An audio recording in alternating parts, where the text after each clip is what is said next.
What's up, everybody, and welcome to Shapes of Gaming, the weekly conversational podcast all about video games that's unedited, unfiltered, and unhinged. I'm one of your hosts, Matt Stinson, Neocharge on PSN, and joining me for episode number 14, as always, is the Retro Gaming Encyclopedia, Bob Harriman, Leon Lyon Hartley on PSN. Also joining us, our special guest, all the way from Ohio, Caleb Shiff, Admiral Merps on PSN. What's up, man? Good to have you on the cast again. Hello. I can't believe I was invited back. Yeah, dude, we love you. No, I appreciate it. This is awesome. Glad to be here. How you guys doing? Awesome. Not too bad. Hey, doing pretty good. Matt, I got a order for you. You know, a package to be delivered. If you can't tell, that's where my mind's been for the last week or so. I know. We'll talk all about that later. But outside of that, just living the life, living the dream. Getting ready to start another chapter of my life. When you guys hear this on the day of when it go live, it'll be the very following day. But Friday, I'll start another chapter of my life. Go do some cool stuff. A new opportunity, and just looking forward to it. That's great, Awesome. man. Glad to hear it. I brought something special for you, Bob. Are you ready? Oh, So I don't know if you notice, I've been sitting low so you can't see my shirt. I wore this shirt specifically for you. Are you ready to see it? You have my attention, sir. Oh, that is gorgeous, my friend. Can I take a guess at what it is? Yes, please. Xenoblade Chronicles? Oh my God! How dare you, sir? Thank you. Although to be fair, it's Final Fantasy. Okay, hold on. It's Final Fantasy VIII. Sorry. Yeah, Jesus. there you go. That's Thank small, you. And that's, I needed to study it a little bit. Yeah, it is. I mean, it's a little bit more abstract. It looked a little like Shulk, though, but of course, no. Yeah, That's sure. Final Fantasy VIII. You gotta describe it for the viewers now. You gotta describe it in detail. Well, here, Bob, go ahead, because it's easy. Give me 20 minutes of exposition on this. So it's one of those like pictures where you've got shadows layered to give it a three-dimensional look in pure. But the main outline is Squall himself holding the gunblade. Might I say, over the shoulder in a very badass method, much more badass than Cloud ever could. But you know what? You know what it kind of reminds me of, that art style is take Deacon St. John away from the image in Days Gone, and you have that picture, shirt right there. Yeah. Okay. Yeah. Yeah, I really love the cipher, the negative space cipher in Squall's shoulder. It's a cool thing for a Final Fantasy VIII fan, and I thought of you when I saw it in my drawer like 5 days ago, and I was like, I'm saving this for the cast. I got to wear it for him. There That's is amazing. so much in that shirt. If you've played the game and love it like we do, there is so much in that shirt with the small details. So wherever you got that, I need the link so I can order like 10 of them, so I have a supply for the rest of my life. I will see if I can find it for you. You gotta take a picture of it, and we gotta put it on Discord too, so Sure. people have reference. I'll wear it Not on only video this yet. and no pants. Yes. Exactly. Yeah, no, I'll load it up there. Sure. Excellent. Yeah, we're not on video yet. We're getting close. We're figuring things out. We figured some stuff out on the back end, which we're going to talk about. Before that, though, we're both drinking some beers, about to talk some video games. What are we drinking, fellas? Go ahead, Bob. All right. Well, as soon as Matt saw me crack this can, he immediately knew where I was going. This is from Horse and Dragon Brewing up there in the Great Fort Collins, Colorado area. This one is a honey brown ale called Whistle Blast. It's got that nice little bit of a light brown ale, but then you can taste the thing about this one is you continue to taste that like after the hint of honey, even 30 seconds after you have that first drink. It just sits there, not overpowering, but it just sits there in the back end, kind of like when you get honey for your sore throat, it kind of sits there like that. That sounds good. That sounds really good. Yeah, Horse and Dragon's one of my favorite breweries, honestly, up in Fort Collins. And yeah, I'm actually drinking something up there too. Greeley, Colorado. Greeley, Colorado, of course, is home to one of the best breweries, Weldworks, but they also have Wiley Roots Brewing Company. And I am drinking, it's called the Friendly Robot. It's a West Coast style IPA. I'm not usually an IPA drinker, but sometimes I do like my IPAs. And this one's a West Coast, so it's a little smoother. It's a little fruitier, and it's with it says with Amarillo, Citra, and Eldorado hops. And it's quite delicious. Yeah, it's really good.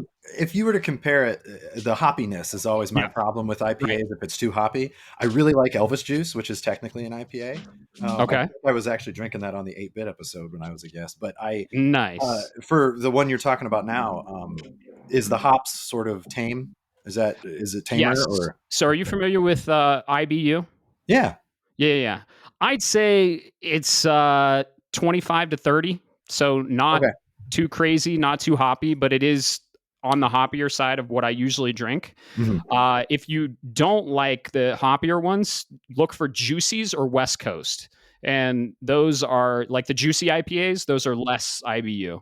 The ones you want to stay away from are Imperial or double or triples. Those are fucking crazy with like 80 IBU that will just take rust off of a car engine. It's crazy. I learned that the hard way. The first time I was trying some, because I like typically when I'm having, like a Guinness or something, I like the doubles and the triple ale. I love triple ale. So I did the same for an IPA, and I'm pretty sure I almost threw up on the bartender. I was like, this is like drinking Alka-Seltzer. I can't do it. Yeah. Yeah. So, and then bourbon barrel aged, those can get a little bitter, but those are still pretty good. So, but yeah, what are you drinking, Caleb?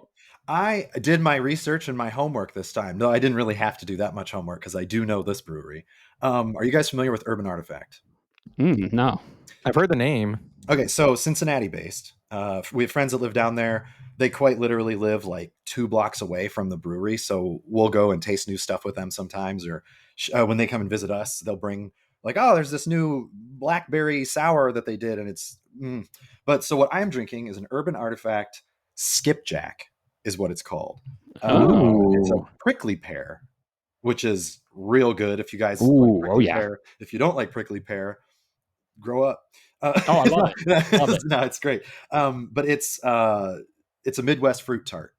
So I thought it was a sour the first time I had it. I never really knew the difference between a sour and a fruit tart because I am not the connoisseur that you are. So maybe you know, and I don't know. But it is awesome.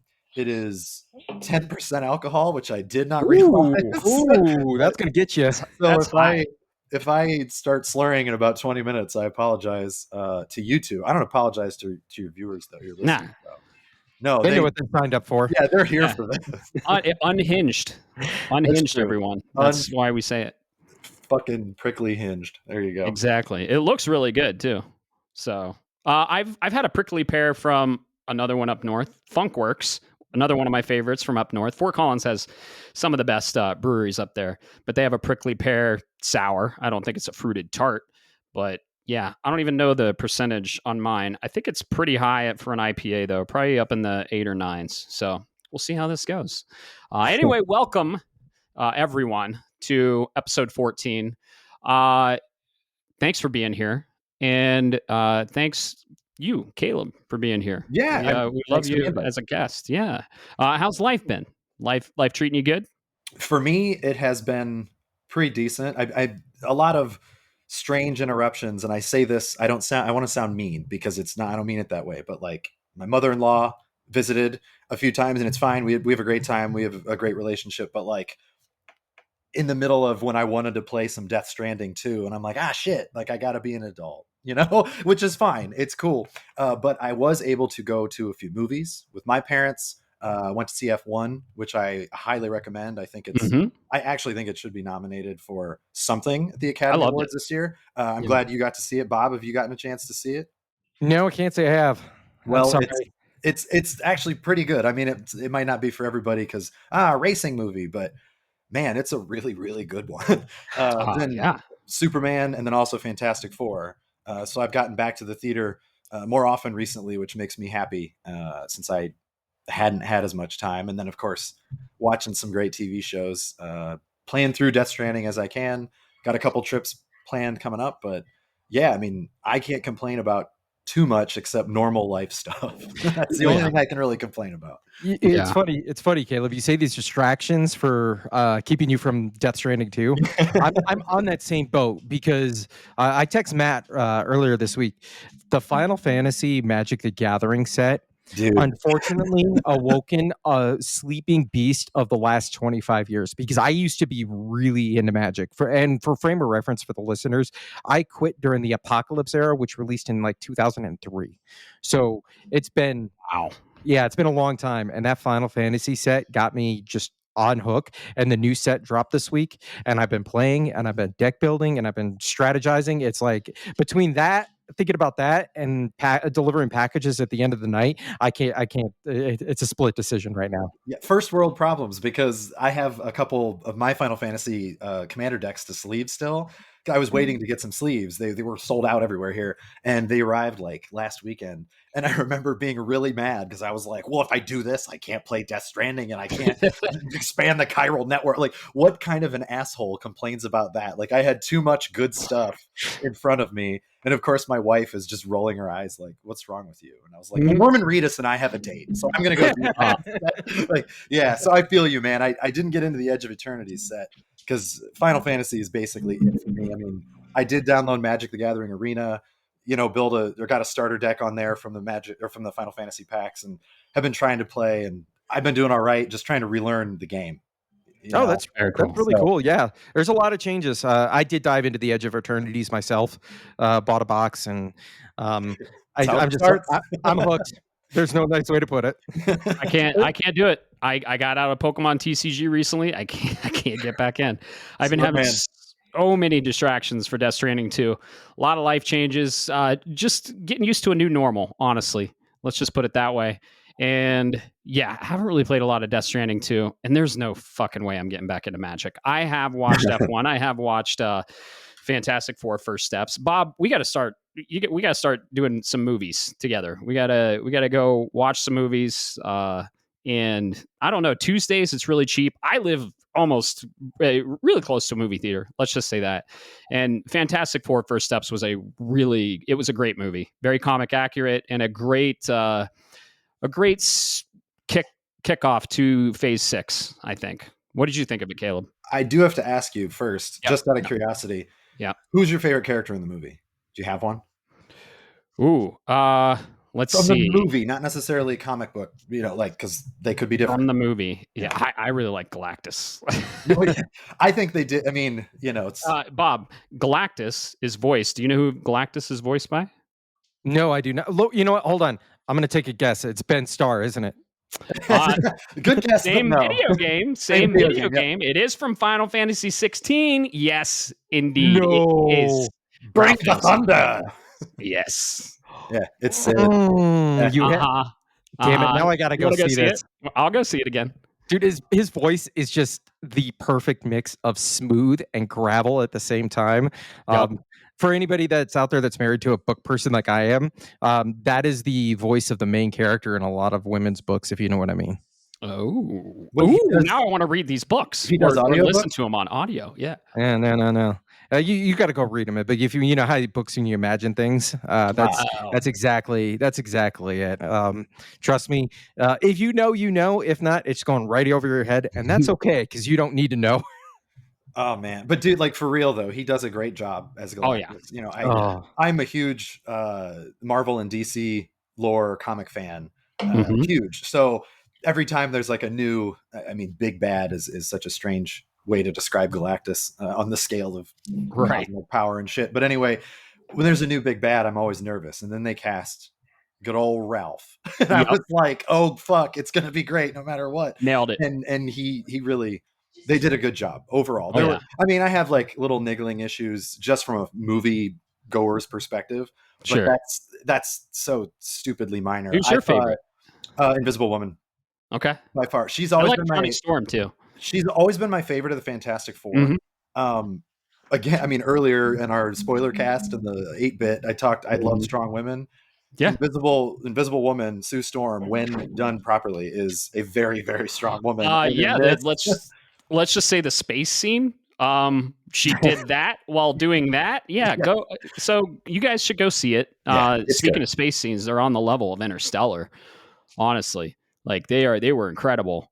And they did a surprising amount of stuff in space. Yeah. I wasn't sure what to expect, especially because it's not an origin story for the Yep. Fantastic Four. And I thought, how are we going to do this? And I really, really, really liked it. My Yep. only real concern, and then I promise I'll shut up about it, because I could talk about it forever.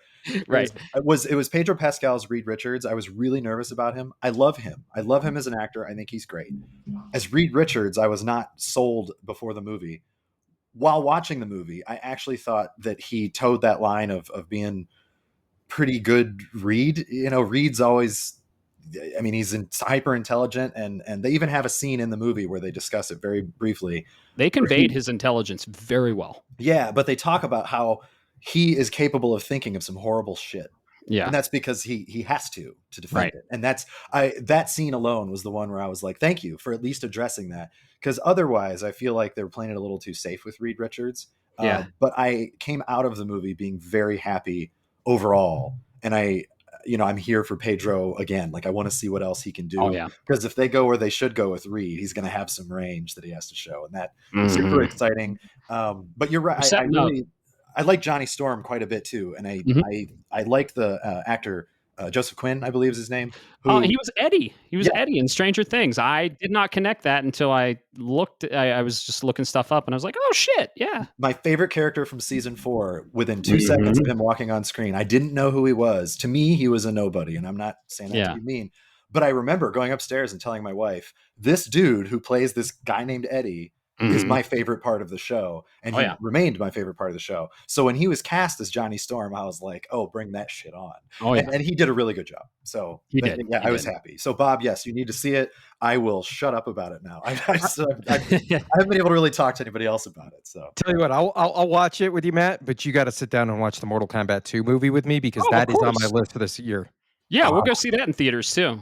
100%. I'll get tickets for that. And Tron Ares. Ooh. 9 Inch Nails. Oh, I saw that new trailer. I'm a big, yeah, 9 Inch Nails. Yep. I'm a big movie theater goer. Love it. So I'll let you know when I get tickets. I just get them all the time. I see probably 2 movies a month, sometimes 3. But yeah, if you haven't seen Fantastic Four: First Steps, it's the kickoff of Phase 6 of the MCU. Go see it. It's awesome. Even if you hate Marvel right now, like, trust me, it actually does right. Thunderbolts and that have been very good. So yeah. All right, now I will shut up. Yes. Lastly, I haven't been really collecting cards, but I have been chasing the Final Fantasy VII Polygon figures, and I got Volume 2. I know, Caleb, you got them. You haven't cracked them yet, have you? No, I haven't. Because I am a sadist, and I don't know. It's like once they're open, is it Schrodinger's Tifa? Like, I need to know that I got her and I got Cloud, and I know that I'm going to get neither of them. Volume 1. So if people don't know what I'm talking about, they're little Polygon figures that are basically the character models from the game, and they're very accurate on the character models that you play as. Very blocky, very polygonal, and they're awesome. They look awesome. Volume 1, I believe, if you have the box, you get them all. It's not random. Oh, yes. Okay. So because I got the box at Games Ahoy up north in Fort Collins, another shout out to Fort Collins, and they said no, it's not random. You get them all. But Volume 2, they randomized it, and I got to say, I pulled every single one except the secret one, which is Zach. Unfortunately, am I thinking about getting another box so I can pull Zach? Maybe. So you're cracking packs, just in a different way. Yeah, I'm cracking figures, but I did get, so all I want is the main 9, right? The main 9, the main party, and Vincent isn't out yet. I don't know where he is. Maybe Volume 3, but I have every single one. I opened them. I got every single one of the main 9, and I have 8 of the 9. So I'm just waiting on Vincent. So I don't know what I'm going to do with them. Maybe I'll do a little display case that hangs on the wall. I don't know. They're so cool looking. They were ripped out of the fucking CRT game, like just ripped off there. So You know what you should do? You should take your Sephiroth from Rebirth and like that big fucking oh yeah, it's statue, 19-inch statue. and just put him in parties around him, like the final battle. Spoilers for a 20-some-year-old game, but you should put him around him in like the final battle, even though it's Right. not safe for Sephiroth. But like, fuck that, he's gigantic, and it would look really cool. I think it looked great. I'm gonna have that in my background when we go on video, which should be soonish. We're working on stuff. We really are for you guys. So yeah, but yeah, you got to crack those at some point. You gotta display them. When I figure out how to display them, I'll let you know. And yeah, it's awesome. You're right. So, I should. Yeah. So yeah, no packs, but those figures, I'll show them when you come over, Bob. They're awesome. They look like they're ripped right out of the game. So that's awesome. Yeah. But yeah, other than that, life's been good, and everything's a lot of changes, and everything's gravy. Let's just say that. Yeah, I haven't played a lot of Death Stranding 2. I plan to though, and we'll get there when we can. So, let's see. So, Bob, you're not going to say it this time, but I'm going to say it. That where can people find us? Wait a second. Hold on. Is it Linktree? No. We finally fucking figured this out. We got it. Guess what? You go to shapesofgaming.com. Wow. That's really complicated. I don't know if I can remember that. Yeah. Can you say it again? Just for me. I'm not going to spell it out. It's shapesofgaming.com or https://shapesofgaming.com. That's going to take you right to our link tree. And that's going to give you the Discord link. That's going to give you the YouTube. That's going to give you the podcast, everything. You go to shapesofgaming.com. If you want to join our Discord, a bunch of people on the Discord. We have a bunch of cool conversations. People ask questions. We read them on the cast. We have a blast over there. Bob and I are pretty frequent on there. Admiral Merps here is on there as well. And we have fun over there. So it's no longer the link tree, link.tre. I'm not even going to say it. It's shapesofgaming.com. So we finally got that figured out. There was some back-end wizardry bullshit with the DNS and the A record and forwarding and fuck. I mean, if only we were in IT. It only took 14 episodes, folks. Right? If only you were a fucking network admin. I don't know. Hey! As a network guy, DNS is never a network problem. Right. That's what I always say. If you're an IT guy, you know what I'm saying. Oh yeah. Give me that feedback loop. Yes. So we got that figured out finally. If you want to join our Discord, we're going to strengthen our social media presence. Thanks to all tier 1, 2, 3, I think, on Discord. A good friend of mine, great listener of the show. He's been here since day one, and he's going to help us out with the social media stuff. We're going to all tier 2, 3, all tier 23. So shout out to you. Thank you for helping us out with the social media stuff. We're going to bolster our social media presence and get you some clips up there. Maybe get some more posts, stuff like that. Bob and I don't do social media personally. We're not really into social media, so we're getting the community involved. We're shaping this as we go. And it's kind of like a community, effort. So that's what we love. So if you want to help with stuff, I think we're looking for in-person video production, in person, unfortunately. Eventually in the future, we have a lot of fun ideas. So this is only phase 1 of Shapes of Gaming. We're shaping it as we go. And we appreciate everyone in the community going along on this journey. And we have guests like Caleb here. We're going to have more guests. So we can do it. You're anywhere in the world. We can do it. And there can only be one. Right. So, yeah. Let's see. It is the last episode of the month. So we do have to do the state of the draft. And guess what? Admiral Merps here is on our draft. So we have 3 of the 6 people on our draft.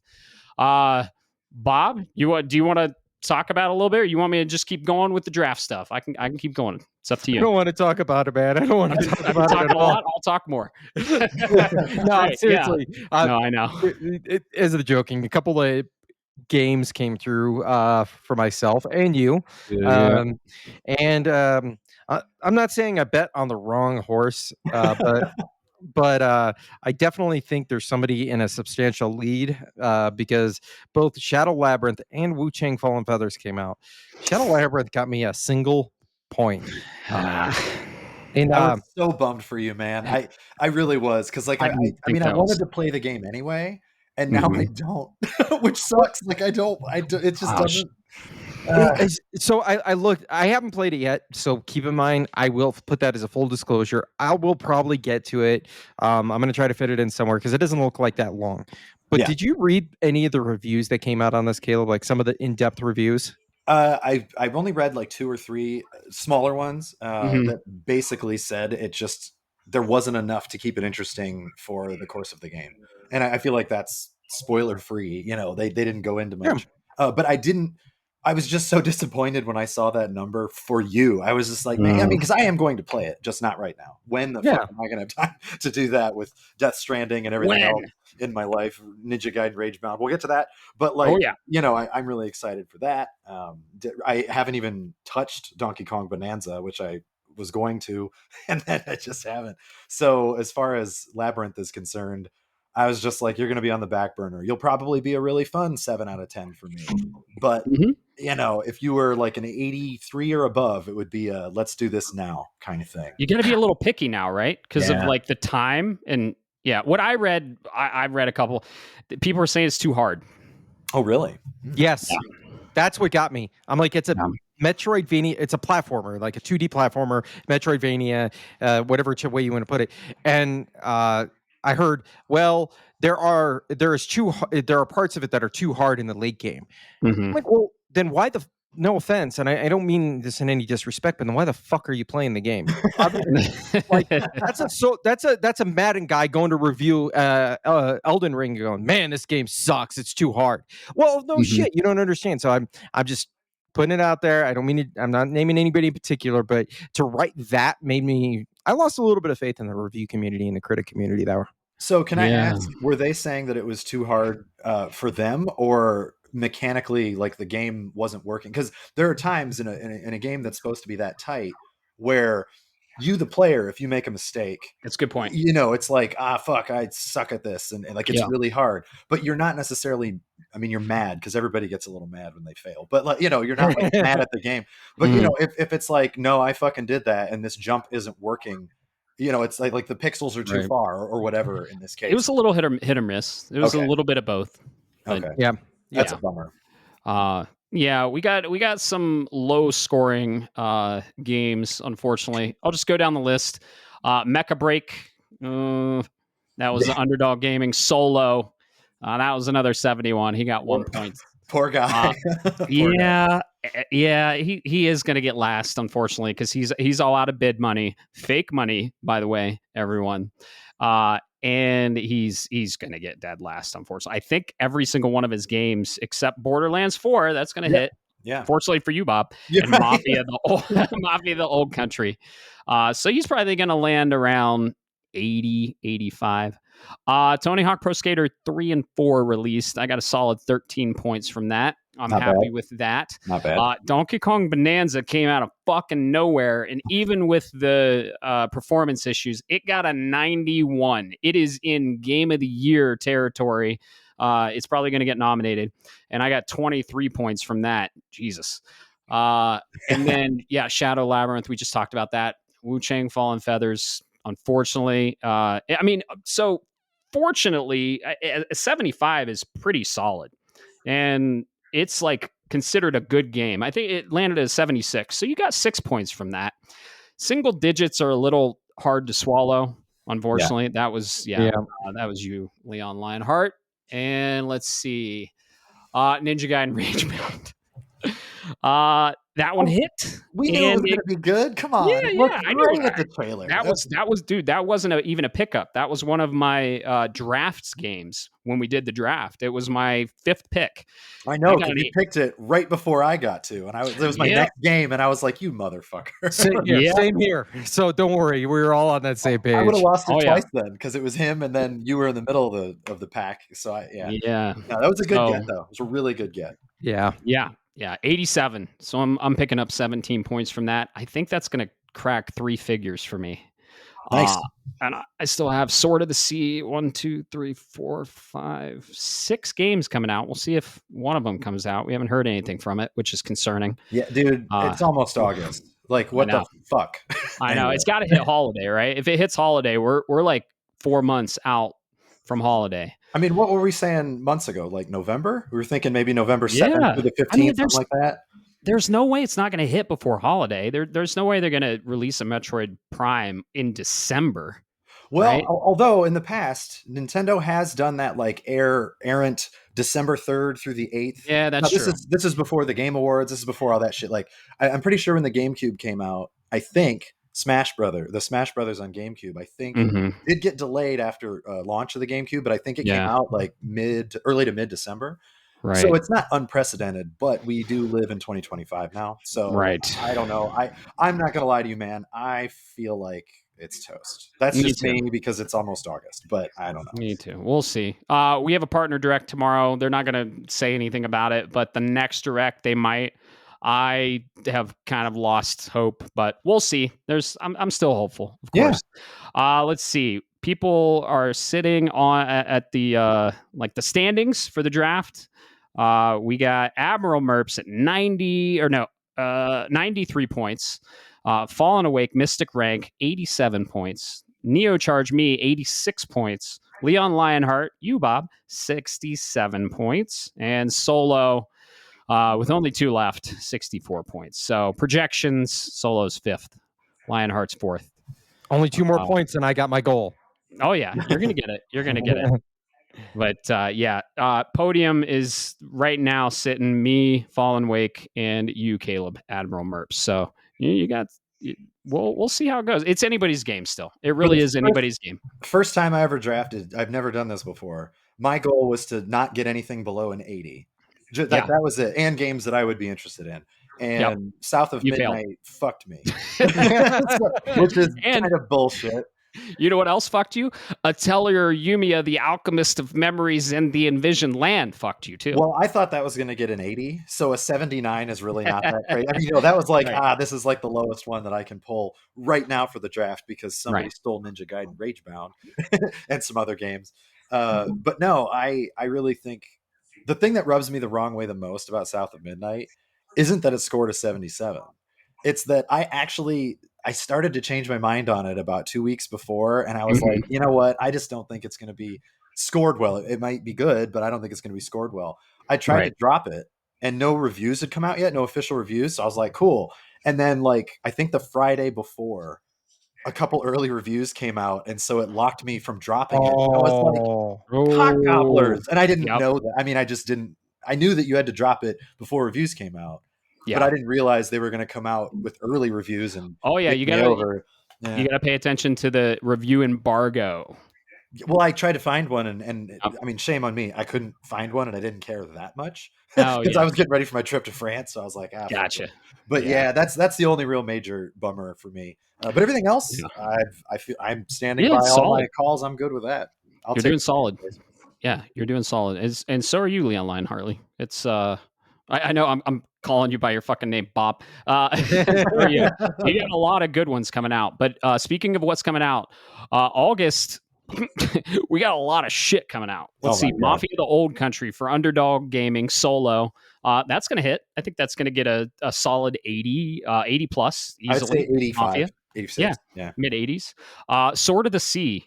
So for me, I think that's going to hit. Because it's Journey, it's Austin Wintory as doing the composing. It's that game company which did, Giant Squid, which did Abzu. I think it's gonna hit. I think it's gonna be awesome, and it's finally got a release date. Gears of War Reloaded. The originals got up in the 90s. I think that's going to hit for me too. It's going to get 90 plus. Yeah. This one's going to hit for you, Bob. This is a solid one. Metal Gear Solid Snake Eater. You're going to get high 80s on this one. Might even crack 90s if they do well. I think it's this going to is get classic, an 88. right? I think it's an 88 based 88. on. Yeah, that's my guess for Snake Eater. You heard it here. Watch it get like a 95, and I'll be like, well, right? Good for you. Say, fuck my draft. There's an outside chance. We already seen what that team has can do recently. True. So and Oblivion did really well. Yeah. Mm-hmm. So there's a chance because I'm sorry, I don't mean to speak bad to the Oblivion fans out there, but you're comparing apples and oranges. Snake Eater is by far a better game at the end of the day. Yes. If you ignore genre type and stuff as a production value and stuff, yes, I agree. Yeah. This one I'm concerned about, and because we haven't heard anything from it, and it releases in about a month. Lost Soul aside, it already got delayed. I have this drafted. I don't know, man. I think it might not crack 80. We'll see. I hope they're kind of just in reserve, ready to just surprise everyone. And I am going to buy it. I have it pre-ordered. It's on my list. I love the style and like it's Devil May Cry and kind of with Forspoken. I know that doesn't sound good, but I love Forspoken and it looks incredible. They showed a ton of environments. I still think it's going to hit. I think it'll get 80 plus, but I feel like it won't be well received and it might not crack 80. If you're going to drop it, can you wait till after the first couple reviews come out? I'm not going to drop it. No, I'm not going to drop it. I stuck my flag. I picked this up and I still think it's going to be great. PlayStation is behind it. They're going to be awesome. And lastly, at the end of the month, I think this is going to hit for you. It kind of in the vein of Ninja Gaiden, Shinobi Art of Vengeance, stats and plats. That's yours, Caleb. I think it's going to hit for you. 80 plus. I am behind that 1,000%. I think it looks awesome. I mean, I think Ninja Gaiden looked awesome too, and I'm really excited to play it. Did you get it pre-ordered? You got it pre-ordered from Limited Run. Yeah, I didn't because I just didn't. I'm probably going to get it digitally like a fucking schmuck, but I just. Yeah, I don't know. Now that it's gotten really high scores, though, I might change my mind. And not Ragebound, Shinobi. Oh, Shinobi. Yeah. Ragebound is you can get it at Best Buy. Okay. However, interestingly, the physical version is $15 more than the digital version. You can get it on $25. Yeah. So I mean, you get the soundtrack, some little physical goodies in there, but $15 more for the physical version. Interesting. I mean, the soundtrack, I would pay that. I pay 10. Well, it depends, right? If they lock the soundtrack to the PS5 dashboard, fuck the fuck is that? Yeah, that's stupid. Come on, give me a code so I can, redeem it at in my music streaming platform of my choice, right? Like Movies Anywhere and stuff like that. But dude, a lot of the soundtracks you get on these collector's editions, they lock it as an app to the dashboard on the PS5. If I want to listen to the fucking music, it's not going to be on the PS5. I'm going to be playing the fucking game and listening to the music on the PS5. Right? And I have Apple Music. People have Spotify, right? It's probably on there. Why the fuck do they do that? I don't get it. I don't understand it. Give me the disc at that point, right? Exactly. Yes. Give me the disc at that point so I at least have something to show people. Whether they want to, hey, do you want to hear it? I don't have a CD player anymore. But if we did, we could play it right now. Right. So, that's the state of the draft. We like to do the state of the draft at the end of every the episode for the end of the month, and we like going over it. It's fun. I hope you guys are having a blast. I always have a blast every year. I'm going to have more of a blast if Lost Soul Aside gets a 3. No, I'm just kidding. I think the game gets 3 points because that's possible. No, it's going to hit at 0 because it's going to get delayed unexpectedly. Yeah, I could see that. We haven't heard anything from it. That's true. We haven't heard anything from it, and it's a month out. They were good about. Well, when did they delay it the first time? When they should be going Goldmaster right now. Yeah, they should. I mean, they delayed it a couple months. And they delayed it 3 months ago for a couple to a few months. I don't know. But do you remember when they announced it? Was it like a month out or was it a couple months? Because I thought it was relatively close to now. Before, it was supposed to come out in May, And I think July. No, it was supposed to come out in July. or July. Okay, well maybe it got delayed. May? Maybe it was May. Whatever. I don't know. I forget. I Delays. thought it was May 15th, but I don't care about delays for games. I really don't care. Like, make your game good. Delay it if it's not good. Keep working on it. Release a super polished, awesome game. Because what did Miyamoto say? What was his famous quote? Depends on anyone. What do you mean by that? With delayed games, like a delayed game. Oh yeah. Go ahead. You know this. I forget it. Maybe. What I is forget it? It. It's like broken game is broken forever, but a delayed game could be good or still be good or something like that. I don't remember it either. I should remember that, and I don't. Yeah, me too. Me too. I'm trying to remember. It's something to that effect. This is 40. Mm-hmm. This is what happens when you're 40. You can't fucking remember anything that was important to you. Right? You blame age. I blame all the pot, but that's a different story. Okay, a delayed game is eventually good, but a rush game is bad forever. That's what it was. Sure. Yep. So, sage wisdom, Miyamoto. That old internet. I remembered that. I didn't just look it up for sure. No, we don't have information at our fingertips. That was all on your frontal lobe. I remember. 100%. I watched. I accessed the annals of my brain. Ooh. So, yeah. Right. He said anal. Let's get into news. Let's get into the news. Let's see. We got new PS Plus monthly games. You want to go over those, Bob? You want to go over the new games we have? Yeah. Which are awesome games. And one of them I'm excited for everyone else, but I bought, unfortunately. So you bought it for me as a Christmas present or a Hanukkah present. Well, you bought me the same game. So I'm also thrilled for other people. Thank you again. Great game. You're welcome. Yeah. Dude, it's funny. This game came up, and I wonder if it's with another buddy of mine, and I wonder if it's because of this announcement. But this month, I say August, big game is Lies of P. This game, I've recommended it to Matt. I've recommended it to a few other buddies, and I gotta say, this game, everybody I've recommended it to, I haven't gotten any feedback about negativity. If for those that don't know, think of this as the best Souls-like, not light, but like game that's not developed by FromSoft. Very Bloodborne, Gothic inspired, but with puppets, and it's very, very heavily inspired on the world of Pinocchio. And I'm not talking the Disney animated classic, folks. I'm talking the original stuff that's very dark and grim. Especially since you made it, I wrote it. But go look at it, check this out. Too bad I already bought it. Too bad I'm gonna get the DLC. But if you haven't gotten it, definitely go check this out. Let's see, what else do we got? Oh, we got DayZ coming out. I don't, be honest, I'm not trying to talk bad about it, but it doesn't have my interest. Zombie games were 15 years ago. And not as interesting when you keep doing the same thing. And I say that about movies. I say that about books. I say, this game didn't really do it for me either when I saw it. I'm happy for those that might be interested. But for me, I don't have time for that right now. I don't. Yeah. But Bob, you did recommend Lies of P to me. And I played it. It's one of my top 3 Soulsborns of all time. I was getting on your case about playing it, Caleb. I was like, you got to play it. And I was just like, you know what? Fuck it. I'm buying it for you, sending it to you. And you got it. You played it. You loved it. And we got DLC. We got DLC coming out for it. So you were mad at me when I fought a certain boss. Oh my god!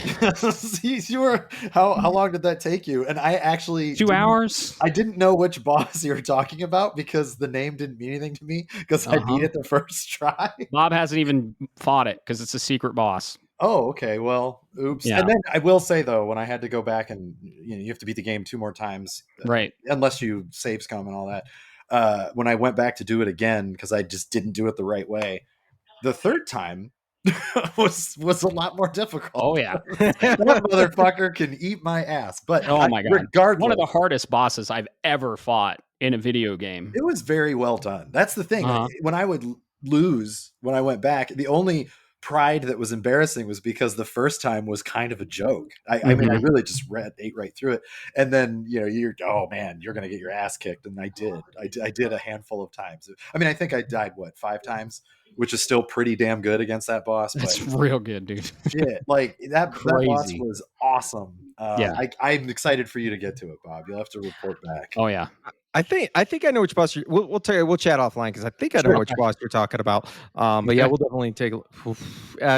I know somebody who's gone. I think he got the platinum on that one, and he did not save scum it. Yeah. No, I didn't save scum. Same the plat. Jesus, that's in some good company. I played here. it 3.5 times. There's not a Souls game that I have not platinumed that I've played. Very cool. Demon Souls, all the Dark Souls, Elden Ring. I guess I haven't played Night Rain, but I don't really care that much about it, to be honest. I feel like I played Elden Ring, so I could be fine in Night Rain. Yeah. If you boys wanted to play with me, I would be more than happy to get it. But I feel like I would go. Yeah, exactly. When maybe when Bob and I are done with Death Stranding, and then 17 years from now, when you are also done with Death Stranding, right? Yeah.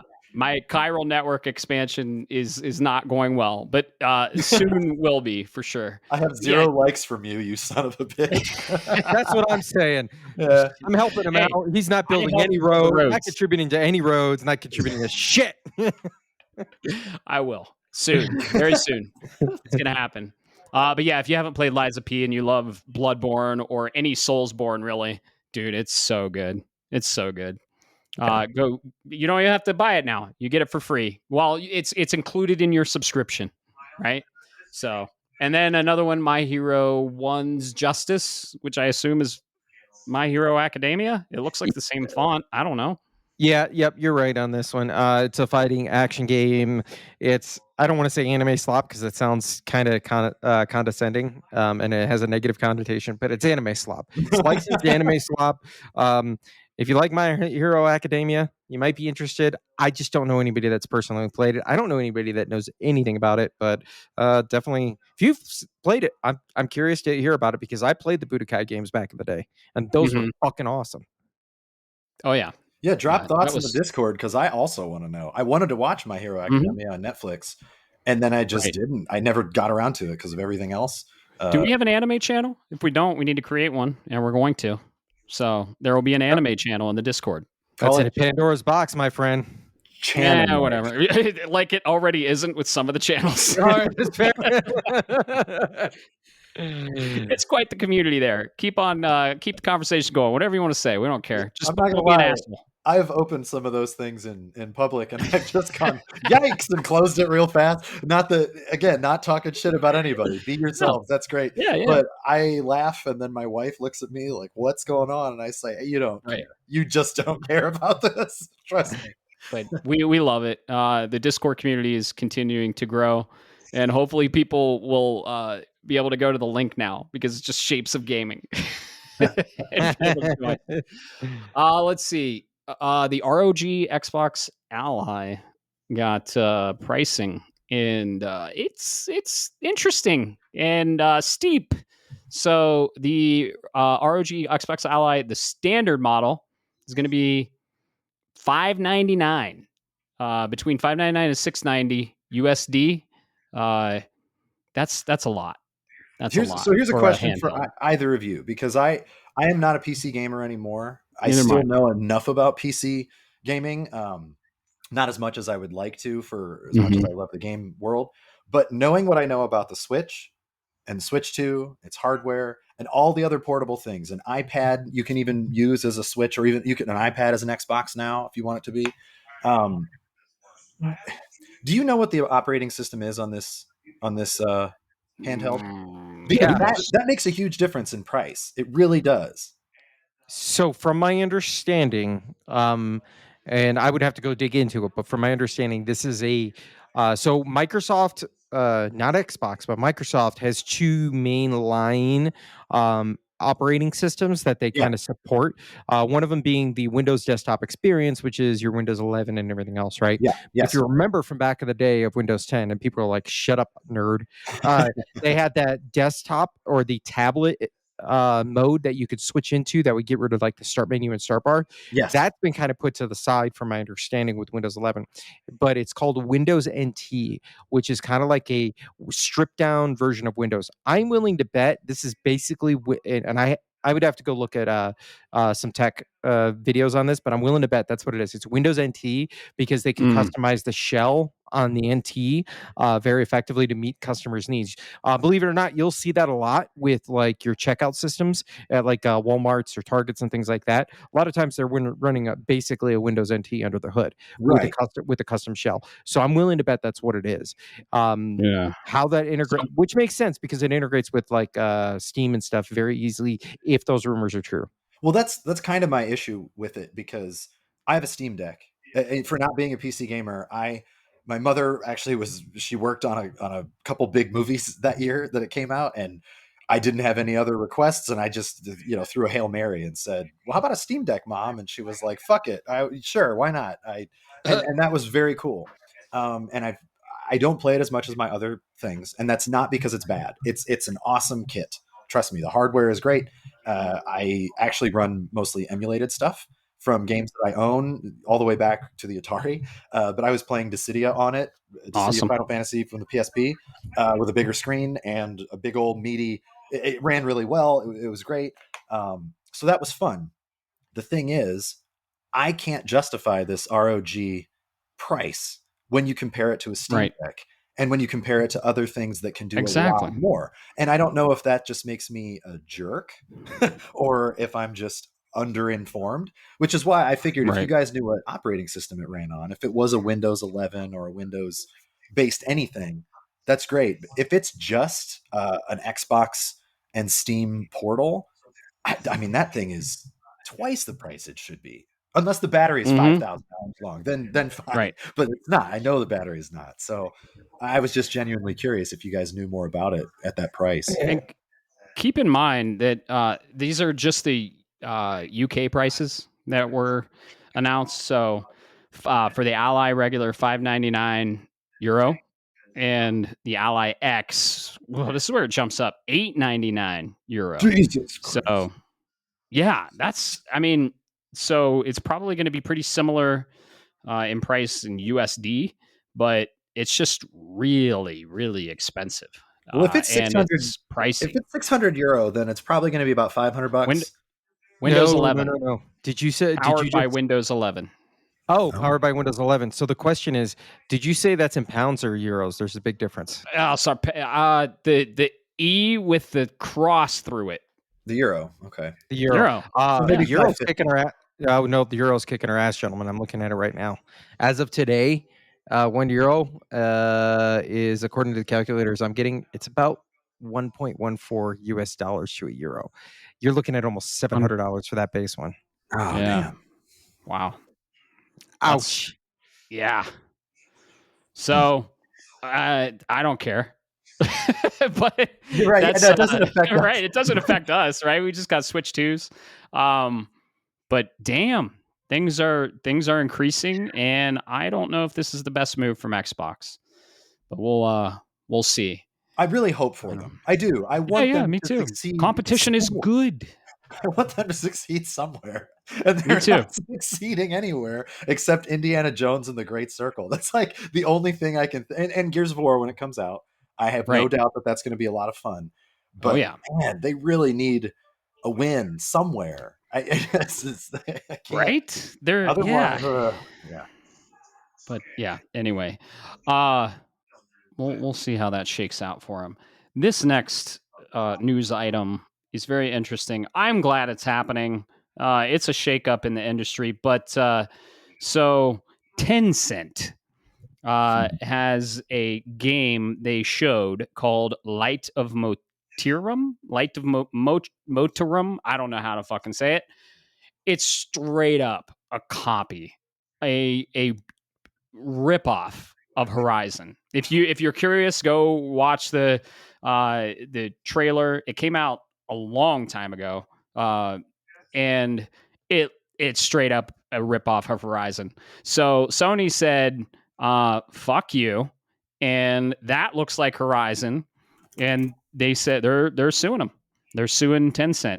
So Sony has filed a lawsuit against Tencent for allegedly ripping off the Horizon video games. So, well, I saw the trailer and I was like, dude, this is a straight ripoff. Have you guys seen the trailer? Yeah, I'm pretty sure when it came out, when that trailer was shown, I think you and I texted each other at the same time. Horizon, I mean, this is again not like a racist thing, but I think I said Horizon Zero China or something like that. And you Right. and you were just like, yeah, what the fuck? And then we just kind of moved on. Because I thought maybe it's not. Maybe it just looks a lot like that in this initial trailer. But boy, it is kind of blatant. It is. Oh my- Yeah. Oh, you're Holy- watching. Not Okay, seeing it, cool. Bob? We're getting a Holy reaction live. Yes. Holy shit! This is like Pal World is coming up on the line, and this is, you know what? I'm gonna step over the line and see what happens. In terms of like, what can we get away with? That's what this feels like, because I'm looking at the aesthetic, the environment. Yeah, we have Horizon at home. The only thing that's different that I somewhat see is, and you guys, you know what I mean by this. You remember when Ocarina of Time started the Z targeting situation? I see a lot of that in with the combat here, but changing the combat style a little bit, no, that doesn't. This is the classic effect of, can I borrow or copy your homework? Yeah, but change it up just a little so the teacher doesn't think it happened. Like that's exactly what's going on here. I've got mixed feelings about Tencent, and I don't care one way or another about whether they thrive or not. But you do that, I give you the big middle finger. That is way too. That's a whole podcast topic. They should have named it for real. I feel like at this point they should say, "All right, fine, we'll concede. We'll change the name," and then they should name it Horizon Zoro Dern. It's so close. Here's the kicker, and here's why Sony is very involved in this, but they said Tencent tried to come to them in 2024 and requested to license Horizon, and Sony's like, no, we're holding the license, and Tencent's like, all right, we're just gonna fucking copy you then, and Sony's like, no, you're not. We're fucking suing you. So I'm happy to see this. Honestly, like, this is a blatant ripoff. Bob, you're watching it now. I mean, you can't do this. You can't do this. For those people at home that can't see his face is just everything Matt and I went through. That's great. And I can see a little bit on his glasses too. So it's like I know where he is. What was the release date of this trailer, Bob? 3 days after the next Zelda. Let me go look, because I have something else that it's been a while. Reminds me of. But while I look this up, because I know it's supposed to be a release date, I'd have to go look at the trailer, to be honest. Just the trailer release date. It should show, and if you're watching the trailer, just look November of last year. Yeah. So it's been a while. We first saw this, and I was like, "What the fuck, Tencent? What are you doing?" You know what this reminds me of? And I don't know if you gentlemen know what I'm talking about, but way back in the day, but really it has been a while. A young up and coming writer out of Russia, this young child, she was like 12 or 13. I would have to go look up her name. Toru Osawa, I think. Or no. Valeria Sprandia, Sprandy. She wrote this book, and it was beloved within the Russian community. And everybody was like, "Oh, this is amazing." And then the book got out into the worldwide, and people went, "Wait a minute. This is just Ocarina of Time in a book form." I had no idea. Holy shit. It legit was like and it was like, instead of Navi, it was like Cavi or something was the fairy. Oh my God. It was almost on the dot. But yeah, that's what that just reminds me of, where you just change it up a little bit and be like, haha, we're going to be smart and get around it. And you're like, not really. No, there's a reason we have these rules. Did I tell you guys about my book idea? It's called Shame of Bones. Nobody will guess what it's about. Wrong of Feist and Liar. The Blade Crawlers. You say the Shame of Bones sounds like the adult film version of that. That's my idea. It's just porn, because Game of Thrones didn't have sex in it. Right. Oh yeah, right. Song of Fire and Ice. A song of not nice ice and fire. Liars. I don't know. Oh Anyway. my God. Oh yeah. No, this is if you guys are curious, go look up Light of Motiram. Motiram. Motiram, right? Yes. Won't fucking matter, because the light's going to be snuffed out by a lawsuit. Oh yeah. Sony's gonna win this. It's a blatant ripoff. So, honestly, they deserve it, and Tencent can take it. Unfortunately, they own so much of the video game stuff out there. So, we'll see how that shakes out. But I feel like Sony's gonna come out ahead on this one. Let's see. Good news and bad news for you, Bob. Borderlands 4 has gone gold. So I win either way. that's true.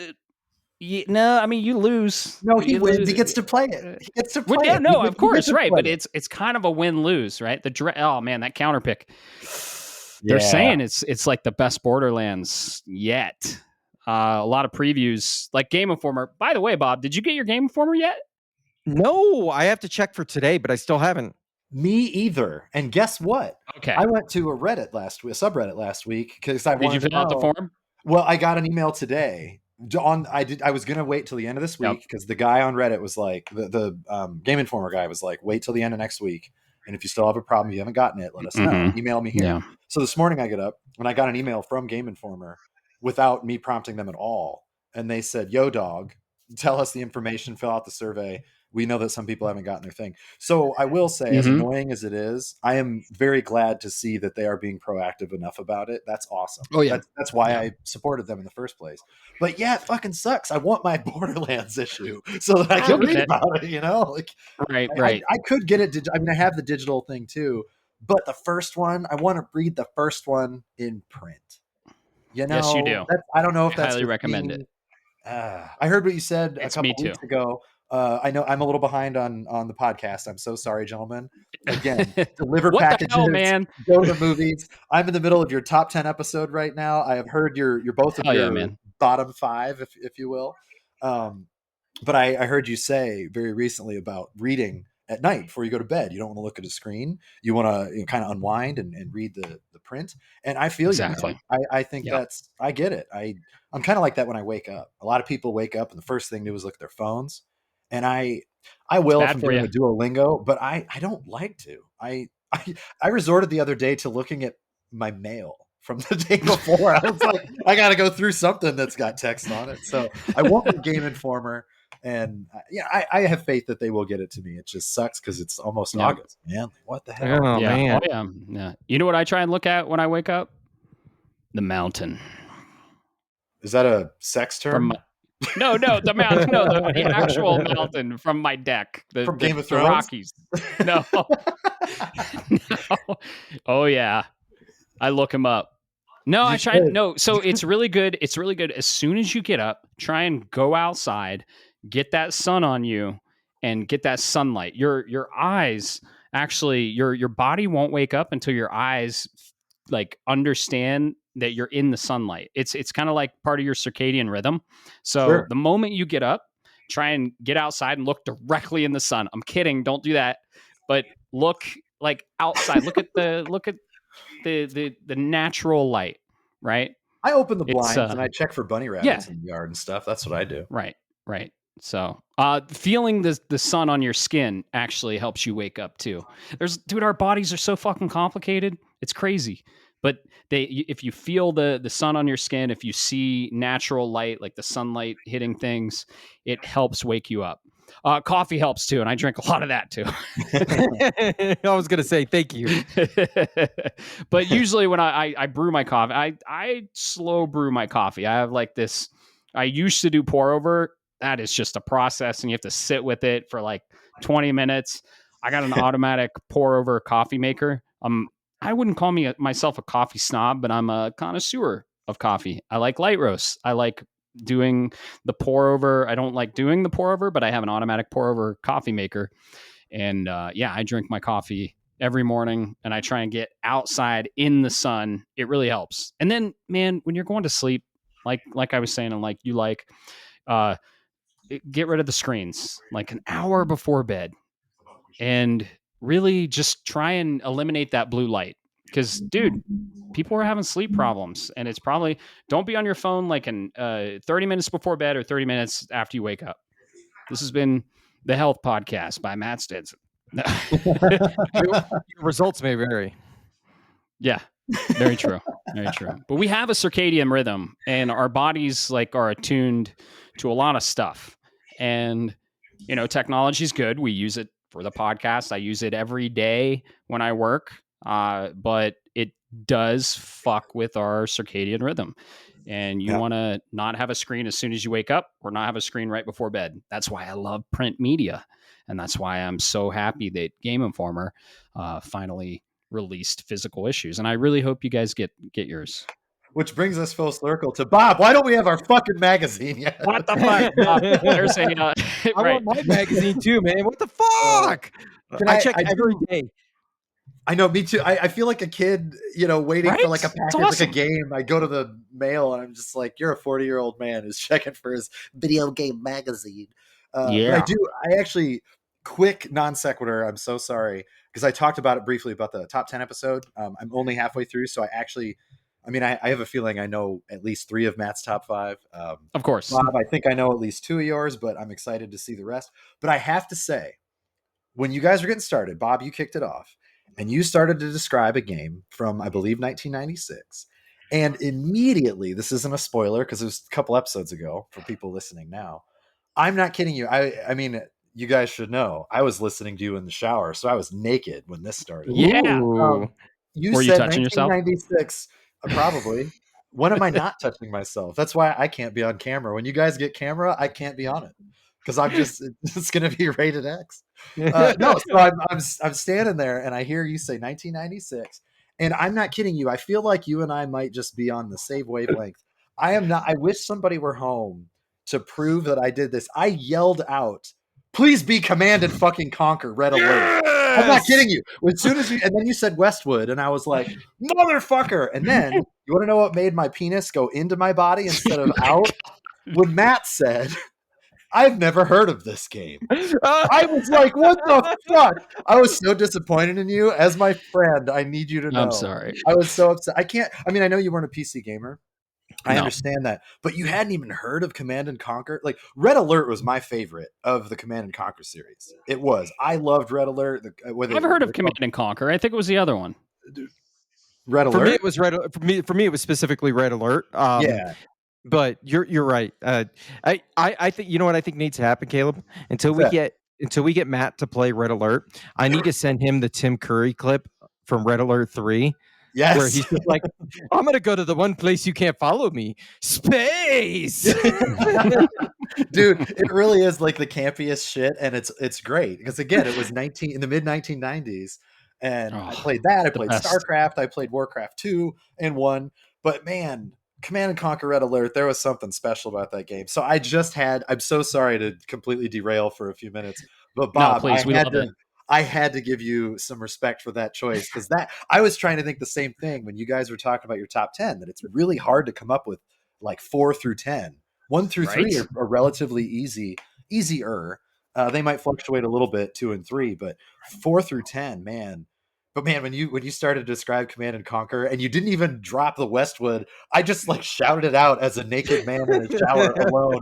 And I thought you would appreciate it, as ridiculous as that sounds. Another man thinking about me while he's in the shower naked. I'll take it, folks. You're goddamn right. Why do you think I wore the shirt for you today? After I got out of the shower, I was like, how can I keep this naked ball rolling the rest of the day? Top 3 places to listen to podcasts: shower, driving, or biking for me, or cooking. Just something that you're doing that I can't listen to podcasts while I work because I'm reading and I'm using my brain, right? And I can't listen to my podcasts if I'm watching something. I can't listen to podcasts if I'm reading something. It has to be something kinetic and that I'm not really focusing on, and then I can listen to podcasts. So for me, because I don't cook, I'll burn the damn kitchen down because I'm an idiot. But I do the dishes, I clean. That's the deal. My wife, she's a great cook, great baker, and I will clean as much as I can so that she doesn't have to, because she feeds me, and that's very sweet. But yeah, when I do the dishes, I will try to listen to a podcast, or when I'm driving. Oh yeah. The only time, and I will say this because I would say never, ever, ever while you're gaming or watching something. But if I'm playing a fighting game, or on the very rare occasion I'm playing a sports game that I played forever and ever and ever, and I don't have to pay attention to a story or the music, like Street Fighter. Street Fighter has great music, no problems with the music. But 200 hours in, if you're playing some Street Fighter, I can listen to a podcast while I'm being Ken or you or Johnny or whatever. But otherwise, I feel you, man. If I have enough chunk of the time, I'm not going to listen to the podcast. But not yours, any podcast. I just don't. So I had errands today. I had dishes to do. I had things to do, and then I had to get naked and listen to my boys.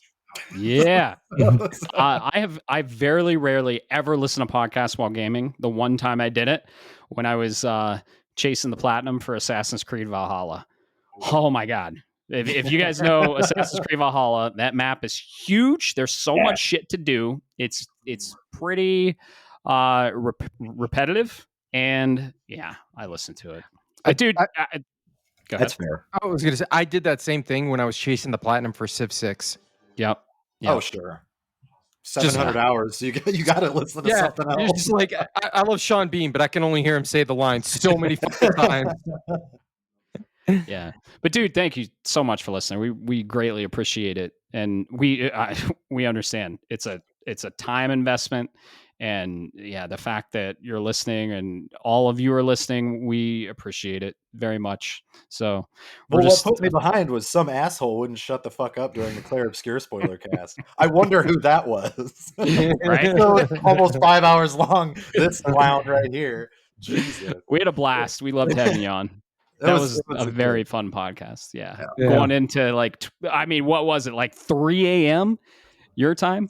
Like I don't know. Or like 2:30? Because I think we wrapped that up at 12:30 MST, which is 2:30 your time. Yeah. But dude, we had a blast on that. So if you haven't listened to the Claire spoiler cast, go listen to it after you play Claire Obscure, of course. All right, let's wrap up this news with I'd say the biggest announcement this week.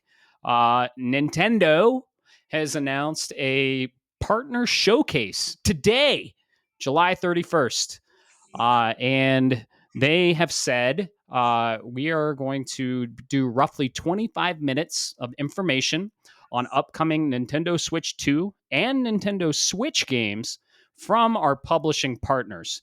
That happens today at 6 a.m. Pacific time, 9 a.m. Eastern time. Today, of course, if you are listening to this on launch, and it might have already happened if you're still listening to it today, because it's pretty early. So, I don't know, man.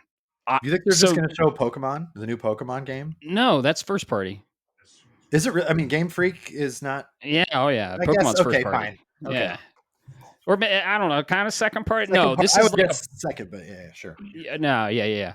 But Nintendo publishes that for sure. So I think this is just going to be like third party partner stuff. Now, a friend of mine, listener of the show, probably he listened to the podcast, Ryan, Infinity Zen, did tell me one game that could be there that I am excited for, and that's Hollow Knight Silk Song. Oh. Okay. That gets me excited. It's probably not going to fucking be there, but I don't know, man. 3 seconds in the background of some bullshit like they did before. Right. We still don't have a release date. That was on the ROG Xbox Ally it was in their showcase, and it was 3 seconds, and then Team Cherry was like, it exists, it's coming out this year, we'll fucking see. Honestly, and that is one I have drafted. So between Xbox and Nintendo, they've been getting along lately in the last couple of years. I think we may see it. Maybe this is why we haven't heard a release date. Maybe they said, you guys can show it with your console, not console, if we can talk about it in great detail at our showcase. I could actually see Nintendo and Xbox coming to an agreement, because Xbox gets to be first in June when they showed it, and then Nintendo gets to swoop in and be like, yo, it's going to be on the portable. It'll also run on ours. It's going to be great. Might get a release date. Yeah, you might be right. Or Ryan, I'm a huge Hollow Knight. Yeah. I'm a huge Hollow Knight fan. I'm very excited for this game. I have it drafted. I believe in it. I still think it's going to release this year. This partner showcase, I got my Switch mainly for first party. I think we're going to see a lot of PS4 games and Xbox One games ported, and they're going to be this blah blah blah edition, Red Dead, Yeehaw, Arthur Morgan, woohoo edition. You know, I don't know if I may, gentlemen. I'm only saying this now because I've already dropped it. So knowing my luck, this is going to come true. There is an outside chance, and I'm just putting on my rubbing my crystal ball, looking into the glass, that we end up with a Atlas or Koei Tecmo developed Fire Emblem game. Oh man, I would be so fucking happy. Isn't that because first party, though? love Fire. So Fire Emblem is it's Nintendo owned. That's like the IP, but the developer and the publisher is always done through a second or a third party. And the last one came out in 2023, which there's never been more than 3 years between a Fire Emblem game. You're talking about this Engage, partner right? showcase. Sorry, that was Engage, Fire Emblem Engage. Was that 2023? Yes, sir. Okay, last one, yeah. I think this partner showcase is going to be mainly third party. Honestly, I don't think we're going to see any first party stuff because we went over Fire Emblem. Nintendo publishes it. I don't think we're going to see any Nintendo published stuff. I don't think we're going to get an update on Metroid Prime. I mean, that's really first party, right? That's a big first party IP. Maybe that's the update. Maybe they're like, just kidding, we didn't make it. Somebody else did. Yeah, I don't think we're getting anything first party. No Pokemon, Metroid, Mario, Zelda, Donkey Kong, Kirby, nothing like that. I think it's going to be strictly third party, and I think we're going to see a lot of what we already saw and what we've already played. I do on the PS4. The only thing when I saw that announcement earlier today, my very first thought and my biggest hope for the show is Hades 2. Give me Hades 2. I think that's going to be the big shit. You're right for me. Yeah, I can't imagine that they're going to wait any longer without having a problem with the game. And the game runs very well on PC. The early access has gone very well. People like it. It got a bunch of updates. And the only reason that I don't know everything about it is because I'm waiting to play it on my fucking PS5. Exactly. I mean, the Switch 2, I'm sure will run it very well. And if I didn't love my game room, I would absolutely get it on the Switch 2. It's nothing against Nintendo. It's just the fact that my AK95 or A95K OLED and my sound system and everything, I need that. I need to play Hades that way. We are all owners of Sony OLEDs and PS5 Pros. Look at us go. Yes, sir. Look at us deliver packages in high def. Unless you're Pat, and then you fucking don't. You don't give us likes. You don't build roads. I'm working on it. I was going to play tonight, but I got a fucking podcast to record. I need charging stations, a little fucker. All right, here's the thing. Bob and I are going to finish this. You go catch up, you son of a bitch. No. I'm planning on binging this shit and catching up. Because wait, Bob, you're on chapter 9. 10. Fuck. And then Caleb, you're on chapter 14. Son of a bitch. And I have intentionally not gone past that point because I don't know that my tender heart can take it. No, it's that's where I'm at. I'm like, I don't know if I'm ready because there have been a lot of story beats that have just I needed to process. So I need to put this down and process. And I don't know if I can take any more of this at this point in my life. So here's the thing. Oh, sorry. I was going to say, Caleb, do you mind? No, please go ahead. So, shall we just get right into it, gentlemen? We're already here. So, you like that segue? Yeah, you like that segue? Yeah, that was a good segue. Matt, all right. So, you said your heart can't take it. All right, Caleb, you'll know what I mean. Did you recently? Well, not recently for you, but did you get to a point into the game where you put down the controller and walked away? Oh my god. I think I've done that about 6 times in this game. not out of frustration or anger or rage for gameplay. Just for the listeners who haven't played yet. I will say Kojima is an alien who's in control of all of us.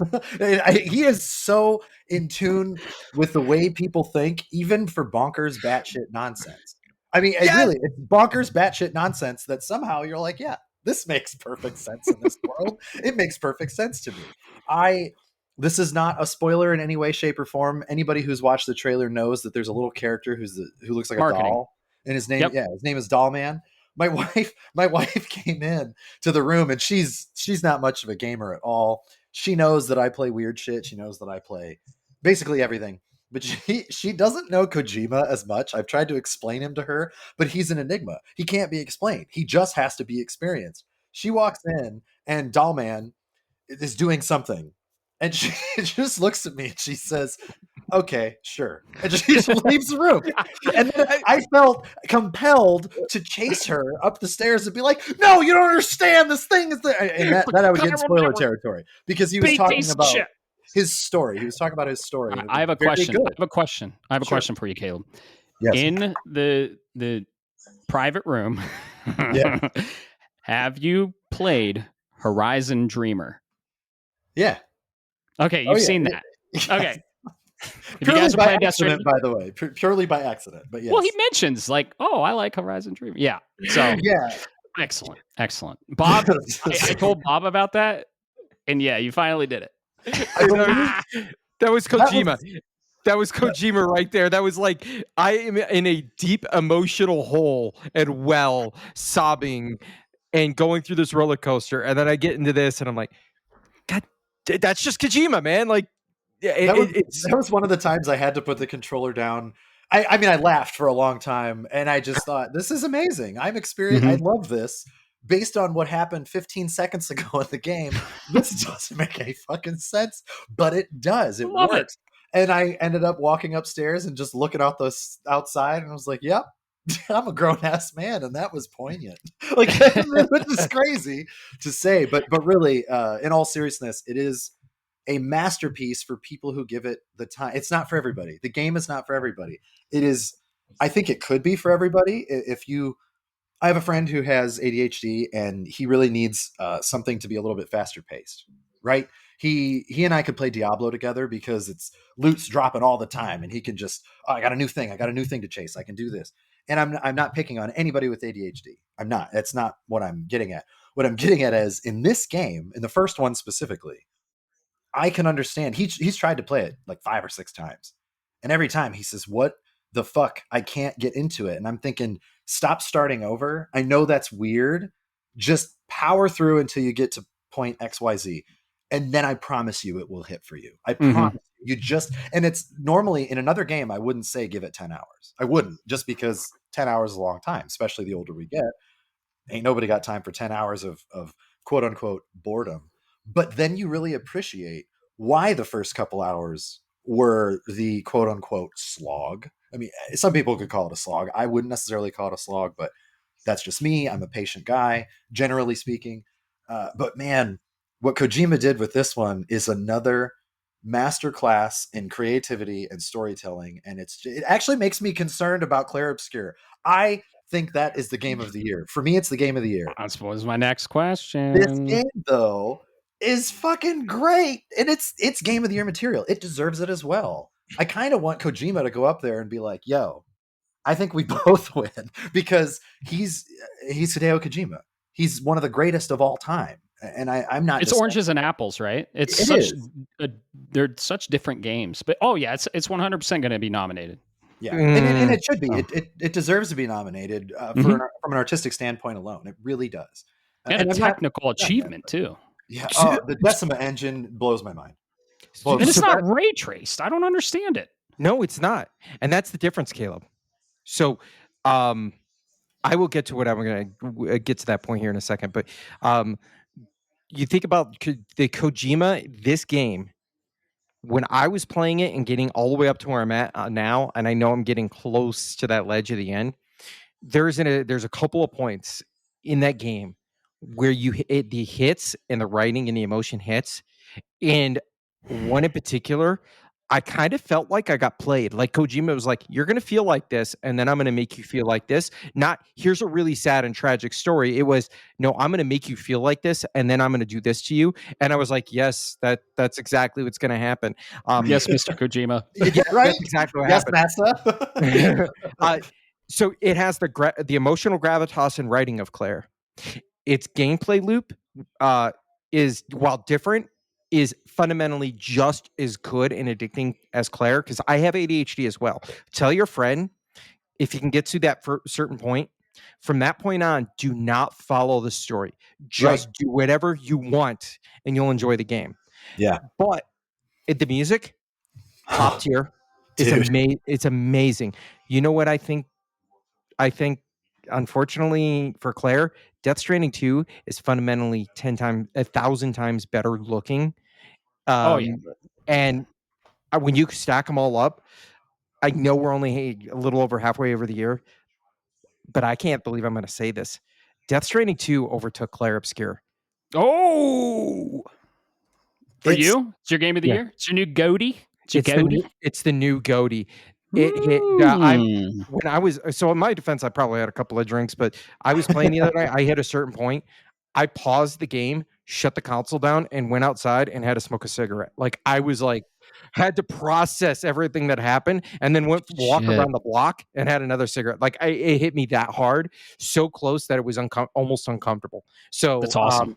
When Kojima can do that, you take my goatee vote. Yep. He definitely deserves.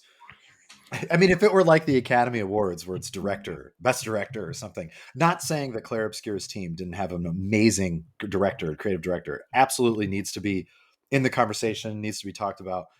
My biggest thing is when you compare a AA, like Matt, you said earlier, is comparing apples and oranges. You have a AA studio, first game out. You have Kojima, which is basically almost the Jesus Christ of game development. I mean, he's up there. Everybody knows his name. Even if you're a tangential gamer, you've at least heard, Metal Gear Solid, the guy. So he deserves all the praise that he gets. I know people make fun of him, and I do too. And Jeff Keighley basically blows him on stage for 20 minutes for a trailer. But Jeff Keighley is great too. I love Jeff Keighley, but come on. And then he comes out with this bullshit that's awesome. And you're like, well, I kind of get it. The guy can get it, he's very good. So for me, the only reason Clair Obscur stays in the top spot, and I am not done with Death Stranding 2 yet, story-wise, I have a feeling that it's going to make me sad in all the right places. I think Clair Obscur punched higher. And I do think that Death Stranding 2, while it refined everything about the first game and just made it so much smoother, so much more polished, so much more fun than the first game, I'll say it, I do still think it wasn't as big of a leap as a studio that didn't exist coming out from the get-go with Clair Obscur. That is the only reason that I give Clair the edge. It's the only reason. But I feel you 1,000%, man. Death Stranding 2 is phenomenal. It's kind of bullshit how good it is. Right? I had that same conversation. I love it. You and I are in the same wavelength. I had that same conversation. What took me over the edge is Clair Obscur is a almost perfect game. And it is punching way above its weight class, right? Yeah. But if this Death Stranding 2 was closer to Death Stranding, I would agree with you. But Death Stranding 2 is pick your favorites, the Metal Gear Solid, the Snake Eater, the Guns of the Patriots. It is that level of Kojima. There's a difference than being okay. I can be in the Super Bowl against Tom Brady, and then there's being in the Super Bowl against Tom Brady when in his prime. And I'm sorry, this is Kojima like at his A game, and you win some, you lose some. That doesn't take away from Clair Obscur at all. Right. It is on my top 10 list. It is on my top 10 list, and I gotta say, unfortunately, after I still got a ways to go, but right now I got a feeling I could agree to do my fucking list because of Kojima. Yeah, no, it's kind of like when Rebirth didn't win Game of the Year, I was not upset as I should be as a 7 fan, because Astrobot is the only other game that I could see deserving it.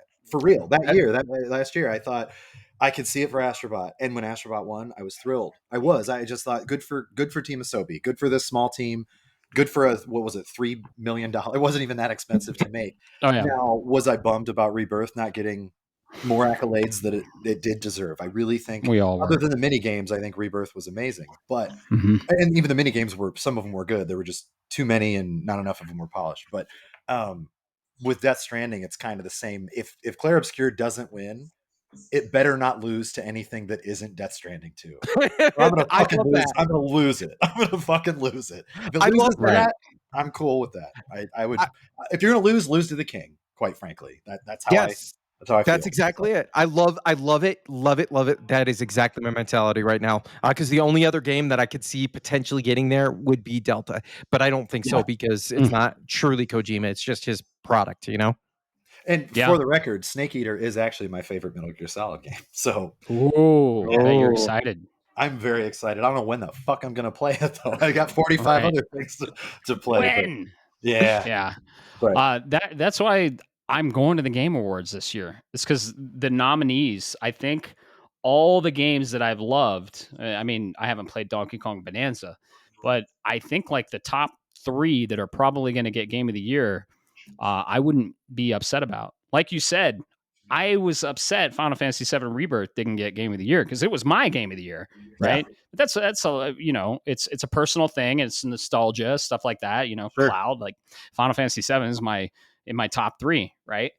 But it lost to a game I also loved, which was Astrobot. And I even said, I think you were there in my living room or in my game or theater room or whatever. And I was like, if Final Fantasy VII doesn't get it, I won't be mad, because if it loses to Astrobot, it's all good. So, and Astrobot won, and I was like, I'm not even mad. I'm a little mad.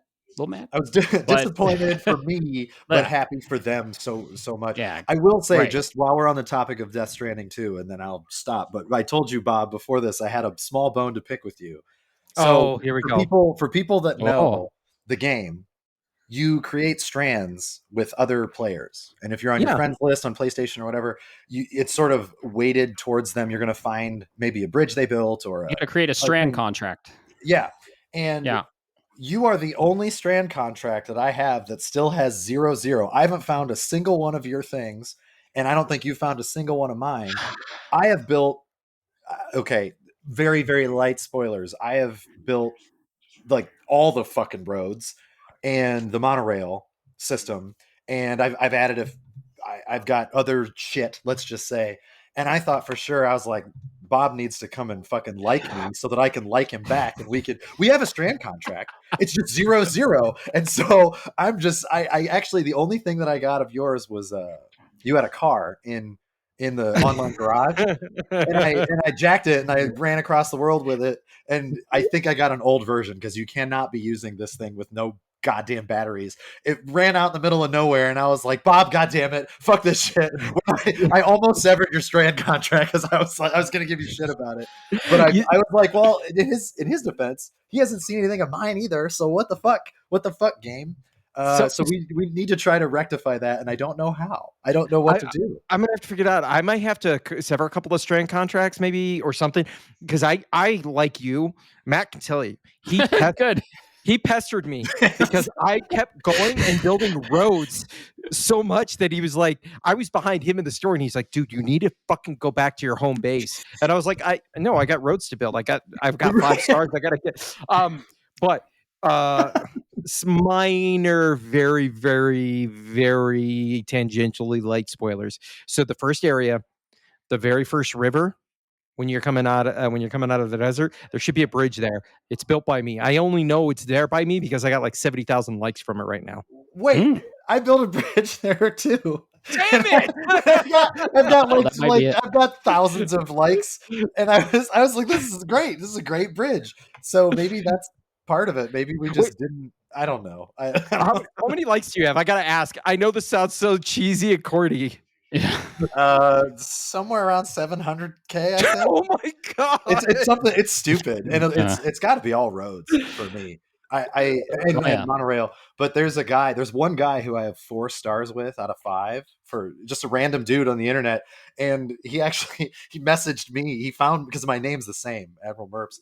He messaged me and he just said, "Thanks for all the roads." I haven't found a single thing that this guy did, but he found all my roads, just driving my whole fucking northern Australia, which is hilarious. But anyway, it's again not. Dude, this is the Strand genre. Yeah, that Kojima created. Like, it's a whole new genre. It's brilliant. It's amazing. I just realized that I have usurped this State of PlayStation podcast, and we're just talking about Death Stranding 2. I'm so sorry, but like, for real, we need to talk a little bit about it.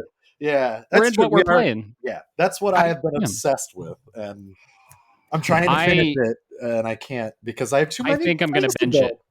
Yeah, I think I'm going to binge it. Good luck. And so, how many hours are you, Bob? I'm 35 hours in. I'm chapter 6. How many hours? You don't want to know, because I'm like 80 plus hours into this thing. Okay, that's fine. There's 24 hours in a day, baby. I can get this knocked out in 2 days. Sleep is for the weak. I do want to ask what.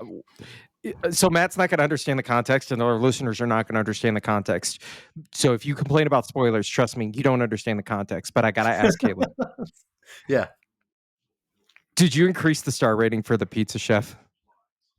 5 stars, baby. He's max. You know what I'm talking about? Yes. I was dying laughing for like 10 minutes, dude. Me too. I was so happy. Matter of fact, right before I did that, because I had no idea. I'm not using a guide. This is Kojima. I am going to experience everything about this as uniquely and as organically as I can. Absolutely. I do that for 99% of my games anyway, but for this, I am actively avoiding as much information about it as possible. The only thing that I will do, I will creep on my friends and see trophies. How far are you in the chapters? Just because I want to know, are you on chapter 7, 8, 9, 10, whatever? I didn't even know how many chapters were in the game, but there were a few that another friend of mine that you guys don't know, he has and I don't. And he's 6 chapters behind me, 5 chapters behind me, maybe. And I thought, what the fuck? I don't know what they are because they're hidden. But it's driving me crazy because I'm thinking, did I miss something? But I'm sure he just did some other things out of order, and it's crazy for how thorough I've been. I think I finished all the roads. By the way, I sincerely think I'm done, which is nuts. Wow. I have me and the mines. I have spent so much of my crystals. It's just stupid. I was running around with maybe 200 at one point, and I was like, "This is not going to cut it." But anyway, no, I love everything about just experiencing this game as organically as possible. And right before with the Pizza Chef, right before that, my friend called me out of the blue, the one I don't talk to ever, and so I paused it and I answered the phone, and he asked me where I was, and I told him, and because he was a chapter ahead of me, and I didn't know that, but we were cryptically bouncing around the subject, and he said, "I'm going to need you to hang up and call me in about 25 minutes." And I was like, "Okay." So I hung up and I did the thing, and then I called him, and I was like, "What the fuck? That was so good!" And yeah, it's again Kojima nonsense peak. It's peak. It's Matt. I know that real life has been annoying for you or great for you, depending on certain things, but brother, you got to getting there. You got to 72-hour binge this motherfucker and catch up to being Bob. I honestly think I may. I think I may. And I'll just stop for bathroom breaks because I don't want to die and I have to eat. No, you got to be like I don't Sam. have any other responsibilities. Just go in your pants or on the side of your room. Diaper. Yeah. Unless I put a sign up that there's a no pee zone, then don't pee. Right. I can't be there. He says he's going to do that, Caleb, but he's going to hit certain beats and he's going to be like, "Fuck, I need to take a break." It's going to happen, and when it does, you can call me anytime, buddy. Yeah. Okay. I'm excited to finally dive back in. No, I mean, dude, Death Stranding was my game of the year, the 2019, I believe. Yeah. And dude, it's been some pretty intense life stuff. Let's just say that, okay? Yeah. There's not a lot that can pull me from games, but this one has. Justifiable. I'm gonna get back to it. I will. I'm excited for you. I really am. It's well, I said it earlier. It's bullshit how good the game is. It's just fucking bullshit. And it's not fair. It's not fair. Part of the things that I was thinking about, I think about this in the best media that I consume, whether it be games, movies, books, whatever it is, television series that are pinnacle. In games, it's a lot rarer for me to feel this way because I could never develop a game if my life depended on it. It's too hard. I have the utmost respect for people that can make even mediocre games because there's a lot of moving parts. This game, same with Clair Obscur earlier in the year, this game made me think, you're 40 years old and you haven't done a fucking useful thing in your whole life. And this man has hit like 17 peak games. It just keeps getting better and better. How is it fair? That's why I said he's an alien who knows everything about humanity, because I don't understand it. That's my puny brain has to put it into a category. And that category is you're dumb. He's not. He's a creative genius. And also, how have you spent 100 and some hours on this game and just still are delivering? Like, I went upstairs for dinner this evening before this podcast, the wife says, "How many deliveries do you have to make?" She doesn't even game, and she's like, "How many deliveries do you have to make?" And I was like, "I got 5 stops I got to make on my way." Like, she doesn't know shit about fuck with this, and I'm talking to her like she does. And then I realize halfway through, and I said, "You don't care about this." She says, "I really don't, but I'm happy for you." So I came downstairs Awesome. and I finished my deliveries, and then I went upstairs and we ate. It was a nice dinner and did dishes and so on. But that's what this guy can do. He can make delivering packages appealing. And nothing against FedEx, UPS, and DHL agents, or whatever. But you probably don't want to do that in your free time. Yeah, that's work. It's a mundane thing, yeah. But in this, it's you said it on an earlier podcast, Bob, that it's Zen. You get in this Zen-like state when you're making these deliveries, and you're a logistical genius. You're thinking, "Oh, if I build this thing and I go over here, and then I got to stop on that route, but that's in the snow or whatever." I gotta bring a ladder. But then when you do it, you're like, "Yeah, I'm the fucking man. I'm a porter." Like it's great. So Death Stranding 2, I hate how good you are, and I love how good you are at the same time. How many hours in are you?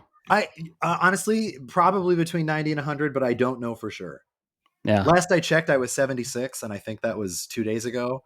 Okay. I got to play a few hours today and a few hours yesterday, so I Okay. I will say, gentlemen, I'm sorry, I was wrong. So I'm looking at my profile through the PS app. I'm 4 chapters behind you, Caleb.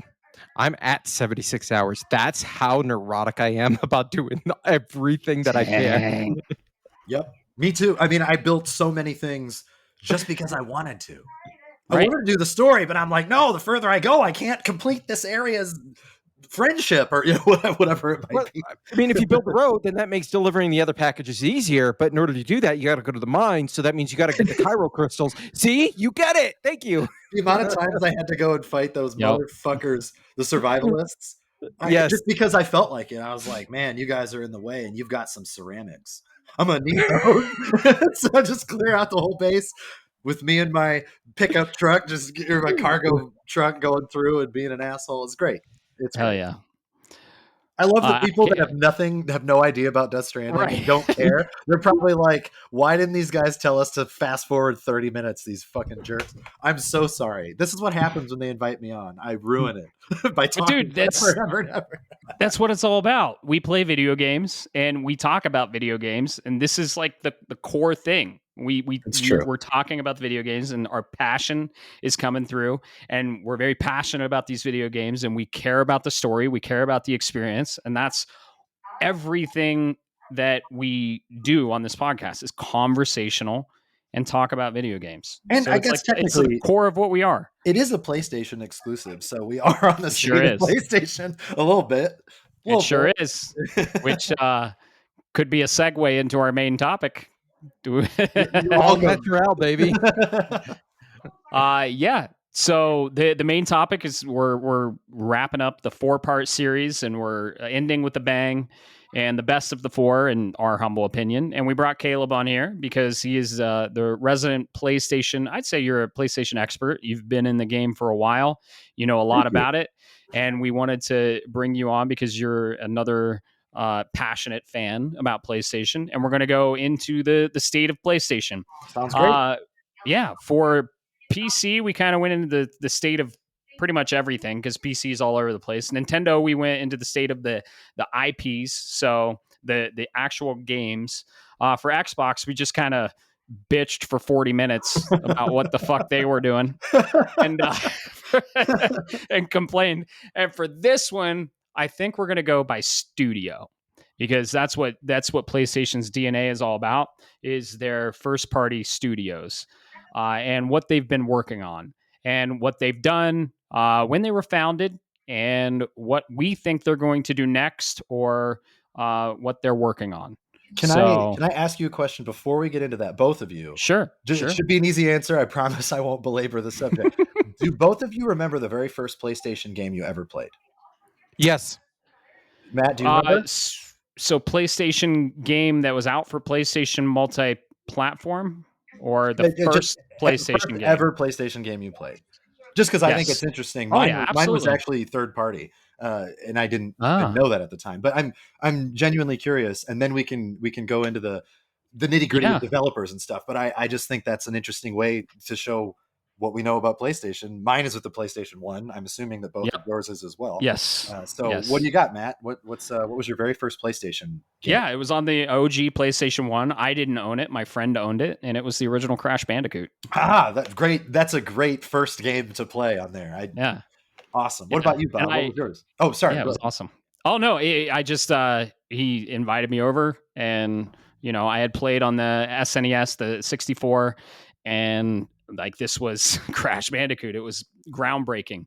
And I stayed the night at his house as many times as I could to play that game, to hang out with him, of course. But yeah, it was the original Crash Bandicoot. That's why it holds a special place in my heart. And Naughty Dog is one of the top 3, in my opinion, for first-party studios. That's even better that it's a Naughty Dog original. So yep. What about you, Bob? What was your first PlayStation game?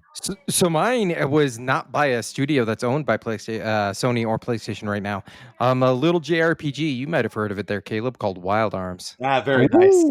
Also a great first an introduction to the console. Because that was the thing. I mean, at the time, Nintendo was king. Let's be honest. Nintendo was fucking king. Mm-hmm. You could make an argument for Sega if you were a Genesis person, but the Nintendo 64 was coming. But the Super Nintendo was at its peak. There were so many good games for that. And I remember my friend got a PlayStation, and I knew what it was, but I didn't know what it was. It was one of the, I heard of Sony, I knew the Walkman, I knew all those things, but I thought gaming, really? And I actually didn't get to Wild Arms until much later. I'm embarrassed to say I didn't discover them until probably like 2001. But my very first experience with the PlayStation, and even though it's third party, I will always associate it with my love for PlayStation, was the very first Resident Evil, the original Resident Evil. And being a movie person and a TV person, my friend was a few years older than me at the time. He still is, but at the time it made a bigger difference when we were that age. And he was like, when you come over to hang out, it's a little bit more of an adult game. Because I mean, let's be honest. Resident Evil now is kind of, the very first one it's cheeky. It's a little weird. You see this zombie turn around and it's this blocky thing with blood on its face. But at the time, my God, and I just thought, what is this FMV stuff? This is so cool. I had seen it in a Sega CD, but I never really implemented it in a game. And then I remember I actually got not scared, but I was a little too nervous to play. Because not the 3D controls and the tank controls either. It was just, I didn't know that it was a zombie right away. I didn't want to shoot it because I was 10 years old or whatever. And then he ended up putting in Warhawk, which I believe was a PlayStation first party. Yes, it was. Yeah. So my first two were Resident Evil and Warhawk, but Resident Evil was the very first. I fell in love with Resident Evil then. That's what got me to buy a PlayStation originally. I won a bet with my mother, and it was a whole thing, but I ended up getting a PlayStation with Resident Evil, Warhawk, and a memory card, and loved it. But I just thought that was kind of an exciting way to maybe kick off the whole the state of play. Yeah, I love it. Because of where we are now. I mean, for me, that was what, 30 years ago? It was 95, I think. Yeah. Something like that. So yeah, 30 years ago, I've been a PlayStation lover ever since. I really never wavered that much. Even when they were pissing me off, I thought some of the best games come out on PlayStation. I won't lose hope. You're right. PlayStation. So I know, like, Final Fantasy is seminal in the RPG, and Dragon Quest, Dragon Warrior, depending on where you're at. Sure. But when I really, really cut my teeth into RPGs is on the PlayStation. Yeah. Because it's a dual package. Not only did I play Wild Arms for the first time, I played another RPG called Beyond the Beyond. Not very good, right? Yeah, but I know it. Yeah.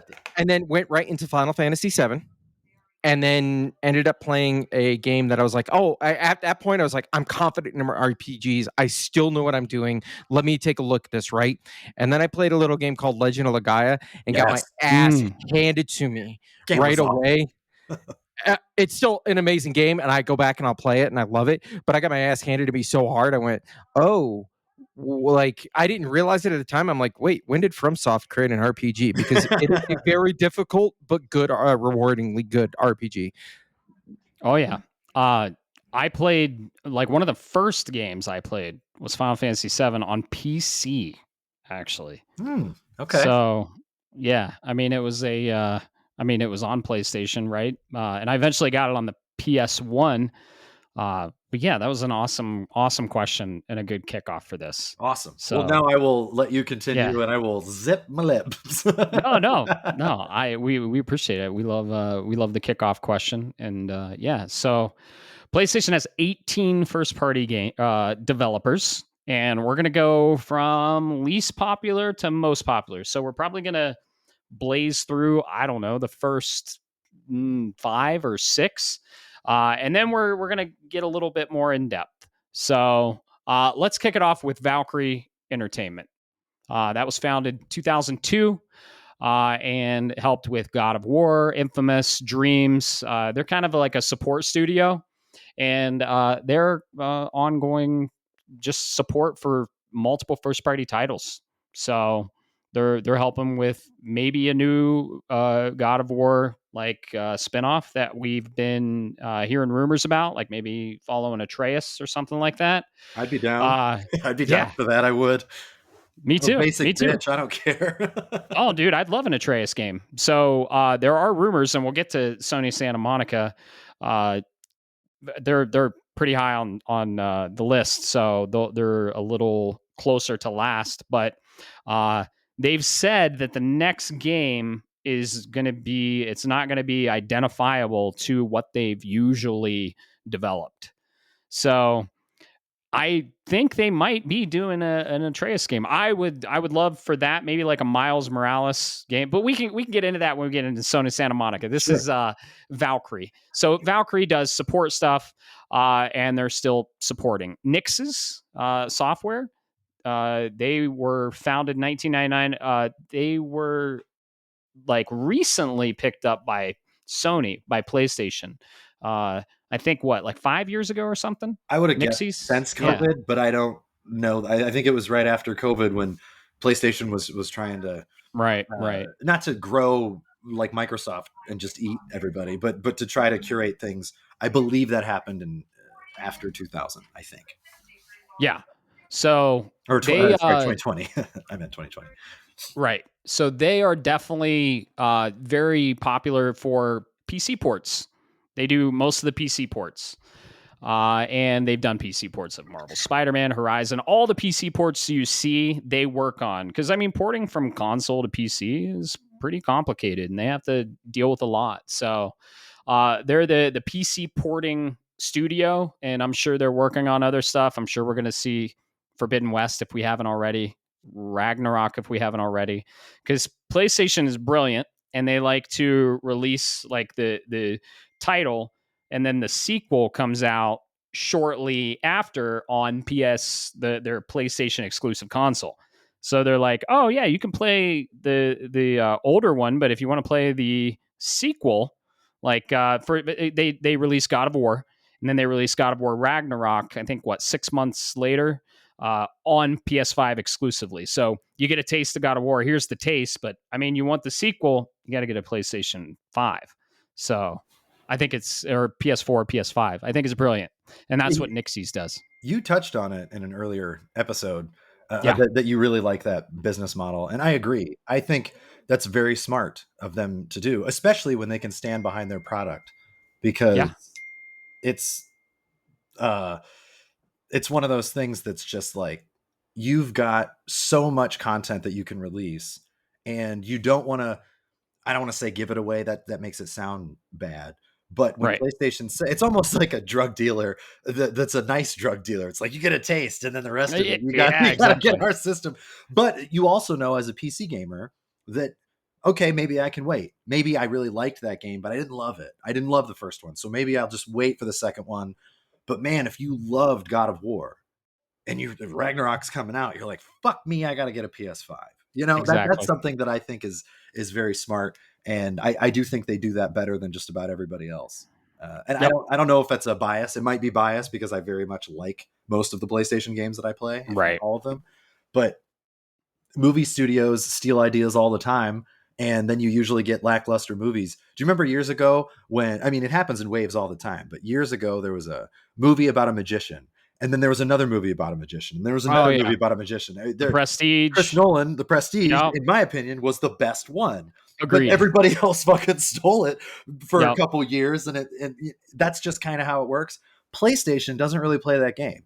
They kind of say, we're just going to do our own thing and move on. And that's great. Yep. I think you hit the nail on the head when you talked about that it might've been a couple episodes ago when you talked about their business model. And that's just brilliant to do, because also the PC ports generally are pretty good. We've run into some that have been bad, but I think a lot of those are third party. I think the PlayStation, the studios that do their porting are just, you said it earlier, it's hard. It's very hard to do, and they do a good job. Oh yeah. Yep. What are your thoughts, Bob? No, so you mentioned that the PlayStation takes it and then moves on, kind of thing. I fundamentally kind of agree. And you know what, the reason, it's a great like contrast to what Nintendo's doing, because right now Nintendo is doing here's another Mario 2D, here's another Mario 3D, here's a and then they kind of sprinkle in these little pieces of loved stuff that doesn't get seen as much, i.e. Metroid Prime. You know, like when did Metroid Prime 3 come out? Mm-hmm. Yeah, you know, that was 15, 20 years ago. For the Wii? Yeah. Yeah. But PlayStation, they seem to do this consistent. We're going to go on to the next idea. We're going to do the next thing. We're going to do the next thing. We're going to do the next thing. And it keeps you going. And occasionally you get let's go back to the well, but not too often. With one exception. One exception. Yes, I'm so glad you're going to say it. Yeah, with one exception, and that's The Last of Us Part 1 and 2 remastered, re-deluxe, re-downloaded edition, right? I don't understand. I love The Last of Us, but they need to chill the fuck out. I love PlayStation, but chill the fuck out with that, please. I think we're probably going to get to it later in the studio talk, but I do think it's not entirely PlayStation developers' fault. They were tasked with some things by leadership that caused a lull, and so I want the audience to know that we're not all just drinking the Kool-Aid. They're not immune to doing stupid things. They do stupid things. And The Last of Us Part 76, that's just Part 2 74 times, is enough. We don't need that shit anymore. Right. But yeah, you're absolutely right, Bob, to bring that up, because what are they doing with that? That is a rough point. And that's actually why, while you guys are you both mentioned an Atreus game would be cool, I am not in that camp. Like, let Atreus go. Let's move on. I think the end of, I'm not going to go into spoilers, but I think the end of Ragnarok is a really good way to send the series off. Like, it gives a good ending and this is just my art is objective. Yeah, you heard me. It's subjective. No, I'm just kidding. It's subjective. And in my opinion, a good ending is one that lets you kind of go back and go, okay, is this true? Is this not? And you get a theorizing, and that's how you get the fan bases going. I know it's a cliche. We'll get into it on Sony Santa Monica for sure. Yeah, but think about the coin that's spinning in Inception. Mm-hmm. It's the top. Yeah, exactly. No spoilers. Yeah, that's the way we go. That's what I think they should do with it, and just let it go to the side. But at the end of the day, I'm excited. I like what they do. Yeah. Nixie's does the ports. They're still porting stuff, so we'll see more first party stuff come to PC, which is awesome. I think it's a great business model. Yeah. Team LFG, a new studio that was recently founded in 2024. Basically, it was announced in 2025, but this is part of Bungie. So they spun off a lot of Bungie developers, and they are working on a competitive online multiplayer game involving frogs. Is it actually frogs? So they keep teasing frogs with their stuff, with their marketing, and their I think they're working. They might. This isn't confirmed, but they're probably working on Project Gummy Bears. That's what it's called. So cartoon animated frogs. I don't know. I don't know what the fuck this game is. I don't care. I'm probably not going to play it. It's online competitive multiplayer. Not interested. I will say I agree, but I think it's important. You've got to get that base. Oh yeah, I mean, absolutely. that's important for a lot of players. A lot of Yeah, players Concord failed. yeah, but a lot of people do tend to like the shooters and only the shooters. It was Right. I actually have to give this one to Microsoft back in the day. They figured that out early, and we joke between us because we're not these people. Call of Duty is actually a pretty solid game. Call of Duty didn't need 75 iterations, but it is a pretty solid game. The core crux of the game is good. It is a Right. even if you hate shooters, you can't argue it's successful for a reason. That's just what they do. And Right. Microsoft sort of got the quote unquote Call of Dude bros on board early, which is why a lot of people flocked to the Xbox back in the day, and why during the PlayStation or the Microsoft Activision acquisition, PlayStation was a little pissed. I actually kind of took Microsoft's side on this, even though it was a bummer that PlayStation was worried about losing Call of Duty because they were scared of losing a huge gamer base. And I didn't like the way Microsoft did it. Unlike PlayStation, they curate their own things, whereas Microsoft just says, I'm going to buy this now. My argument to PlayStation was, you've got so many fucking shooter IPs that you're sitting on. What are you worried about Call of Duty when you could make Resistance 4 that's amazing, and you know how to make these now. So I do think I agree with you. I call it Team Let's Fucking Go, even though it's dude, that's exactly what I see. But Team Let's Fucking Go is what I call it. I think that they actually have a possible path forward if they've got Apex Legends talent, if they've got some Destiny people. Bungie was the best of the best of the best when it came to shooting mechanics. They were the best. I love Destiny. We love Destiny. We rated many times. Had a great time in it, and the Eververse or whatever the hell it was called that ruined it for me, but it still doesn't take away the majesty of what the game was. And I think Team Let's Fucking Go. I think it's good for Sony.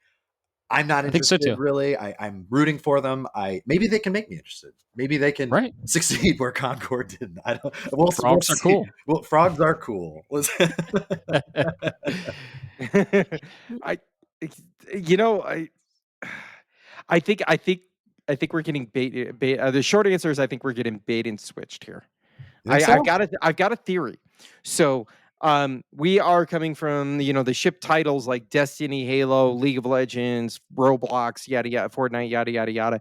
But then you look at and originally I was kind of like, what kind of game are they working on? And as I've spent the last couple of weeks or months now at this point since the announcement for LFG, I've been trying to come up with what kind of game is like envisioned in my head when they describe. All right, I want you to try to describe this game, gentlemen, and tell me if you come up with something.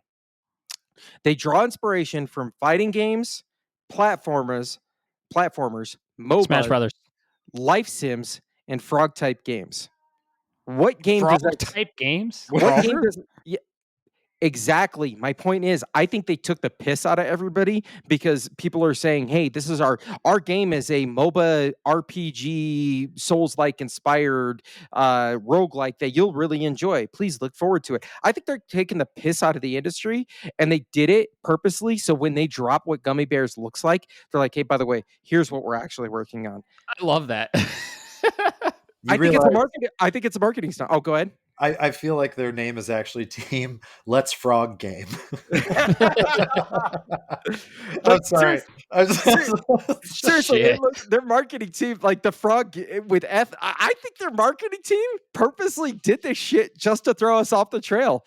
Oh my God. I hope you're right. See. But I hope you're right too. I wish it was just Titanfall 3. I know that's not possible, but Titanfall 2's story was so good. You and me both, man. You and me both. Oh, yeah. Let's see what's next. Dark Outlaw Games. That was just founded too, 2025. Led by Jason Blundell. He's a ex-Treyarch dev. Oh, ex-Call of Duty Black Ops, right? Yeah, Call of Duty Black Ops. Yeah. Yep. So they're working on something. Their current project is rumored to be a AAA multiplayer sci-fi shooter, and it's in early development. So who knows what that is? AAA multiplayer sci-fi shooter. The only thing I can think of is Siphon Filter, but that's Bend, and I think they might be working on that. But who knows what it could be? It's called again Durstener. Like what? Yeah, Durston. What the hell Yeah. else could it be? Sci-fi. I love the name Dark Outlaw Games. That's a pretty cool name. It's better than Team LFG. So Let's Frog Game. yeah, Let's fucking go. lame frog game. We'll see though. Haven Studios, they're not doing too great. Yeah. Founded in 2022, PlayStation bottom, and they're working on Fair Games, which we haven't heard a lot about, and I think it's our next Concord. I don't think it'll be that bad, but I mean, if they can capture what the Division did with, I think it's going to be an extraction shooter. And Fair Games is set. They say it's set in the future, and the wealth gap is very big. And I mean, I guess it's present So or it's future, now. depending. Yeah, Yeah, it's exactly now. right. And the wealthy, you go and like you rob them, which like Robin Hood, so that's Sure. cool. But Fair Games, we saw a teaser trailer. I don't think it was even gameplay. Like what, fucking 2 years ago? It sounds right. Do you have any idea? Yeah. Do either of you have any idea if this was a Ryan game? Jim Ryan? Yeah. Yeah, it was. No, Jim Ryan. Yeah. Yeah. Because he doesn't have the greatest track record with his live service requests, and Right. he did a lot good for PlayStation. I'm not going to completely shit on the guy, but boy, was that a misfire and a misstep, which is why we're in the lull we're in now. And I thought that Haven Studios was one that was tapped. I assumed that Fair Games was one of them. Yeah, it was, and this is why going back to Team LFG. I think this is why they're taking them. Look at Dark Horse, then you look at what we've got going on for Haven. Like, sci-fi online shooter. That can name 30 Right. other fucking games, right? Right. And so you give me don't get like, I'm not trying to I be an know. asshole, but like, describe Borderlands 1 to somebody. You know, oh well, you're a character that runs around and shoots aliens and loots guns. That's very like you're so not as. Give me a trailer, and that's what Fair Games really hasn't giving us. They give outside of a teaser. So Right. till we see it, it doesn't exist as far as I'm concerned. Yeah. Yeah. This studio was founded by Jade Raymond, which I think, correct me if I'm wrong, didn't she just exit the studio? She did. Yeah. Yeah. She did. Yeah. So that studio's in trouble. I That's don't a know what's great going on sign. there. That's a great Right. Yeah. The founder exited. So Fair Games, we haven't seen a lot of. Haven Studios not doing great. I'd say we need to see more. But I'm pretty sure they're gun shy with what happened to Concord. I of agree. course. Yeah. So I don't know. We'll see how that goes. Not interested really, honestly. Either. But I hope like diversify that portfolio. Give us all the different games. Fire Sprite, founded in 2012, bought after for PlayStation. Fire Sprite was another one they recently picked up in the last 5 years or something like that. They made Horizon Call of the Mountain for VR, which VR I don't think is doing great. We haven't heard a lot with the PSVR 2 stuff. I didn't play it. I don't know if you guys played it or not. I don't care enough about VR yet. Yeah, neither do I. Yep. And even then, maybe it's because I'm old. I just feel like we're not Matrix VR yet. When we get to that point, I'm fucking there. I'm gonna just be your pod forever. But for now, I don't know. It's still that cusp of gimmicky for me. Right. And I know that it's gotten better. It has absolutely gotten better. The frame tracking and the eye tracking and everything has gotten so much better. It's not giving as many people headaches and nausea and everything. Foveated rendering.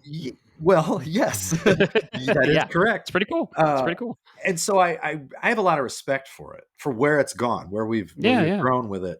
I just can't get behind it, especially for something. There have been a handful of games. I have a hard rule when I buy a new system that I have to have 5 games that I know I'm going to get on it to justify the cost of the system. I have gotten a little lax with that as I've gotten older, just because I know the Switch 2, for example, there aren't even 5 games on it that I'm interested in right now. I know there will be. I know there will be. And that's kind of a shitty excuse, but Nintendo's been there since I've been 3 years old. So I'm not going to bet against them until they give me a solid reason not to. But with VR, I've always run into 1 to 3. in the generation. Right. It's never been 5. And so I kind of, yes, I missed out on Beat Saber, which it looked awesome to me. I've always wanted to play that game, but I'm I not going played to it. buy the console just for Beat Saber. I'm not going to do that. Right. And I'm not going to play a shitty version of it on a VR that can't even do over 30 frames a second and not make my brain hurt. We're not quite there yet. And I don't want to look like the Predator when I'm fucking in my basement playing a VR system. I'm not going to do that. So I have a hard rule, and if there's more than 8 cables required, I'm not getting your fucking system. Now, granted, the PSVR 2, they eliminated the cables. I got PSVR 1. I hooked it up. It was a chore to hook up and manage and store, and I took it back in 2 weeks. Love the concept. I don't know about you. I don't want Matrix. I don't want to stick anything in the back of my neck. I don't want to like plug in. I want the Oasis from Ready Player One. I want sure, basically goggles, not scuba diving gear, but like little goggles that you throw on, cordless, wireless. You throw on, you play some VR. That's when I will be an adopter of it. Right now, it's very early. Like I tried the Vision, the Apple Vision Pro. Yeah. Incredible concept, amazing, futuristic. I felt like fucking Minority Report, but my neck was sore within like 30 minutes, and that thing was just scuba diving gear, basically. So love the concept. Can't wait for the hardware to shrink and basically be sunglasses. So I will say, I'll go as far as a bodysuit that has reactive stuff. Oh yeah, as long as it's not super heavy and uncomfortable. Think of the porn.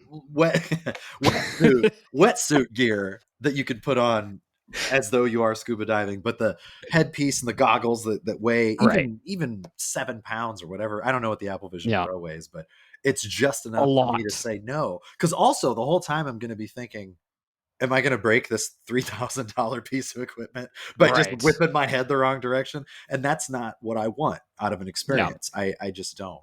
But for the people that like VR and the people that appreciate VR as a concept, that's where I am. For people that like it in practicality and stuff, I would love to hear your thoughts about it in the Discord. But I just can't.